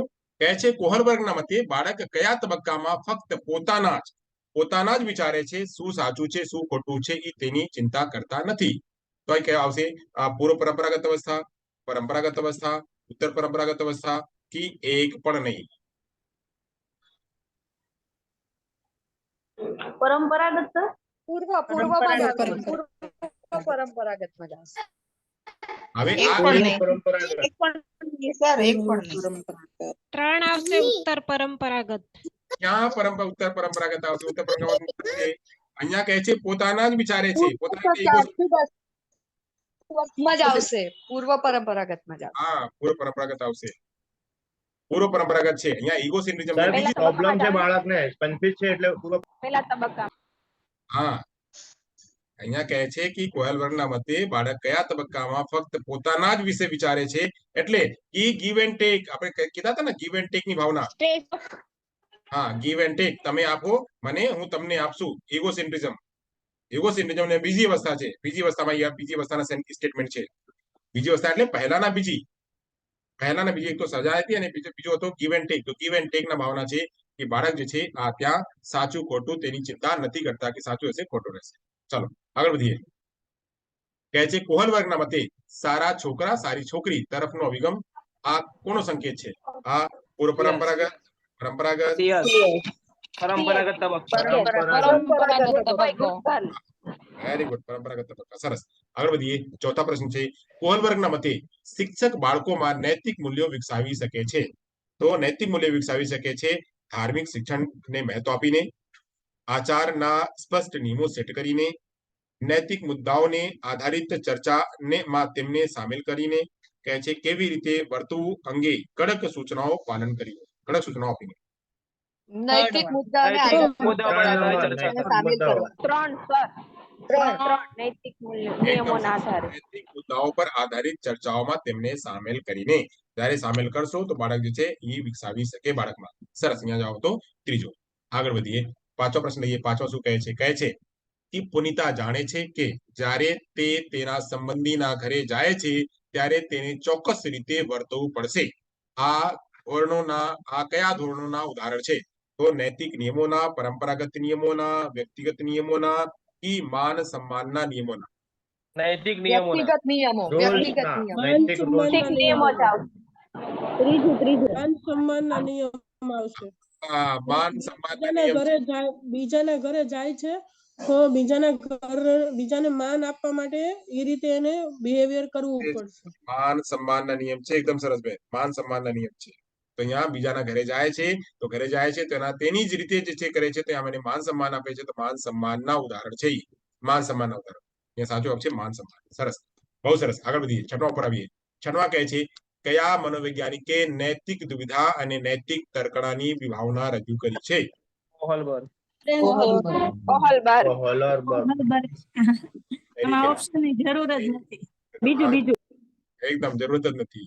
એકદમ સીધો જવાબ છે. બહુ સરસ. તો અહીંયા 6 પ્રશ્નો પૂરા થાય છે. Thank you.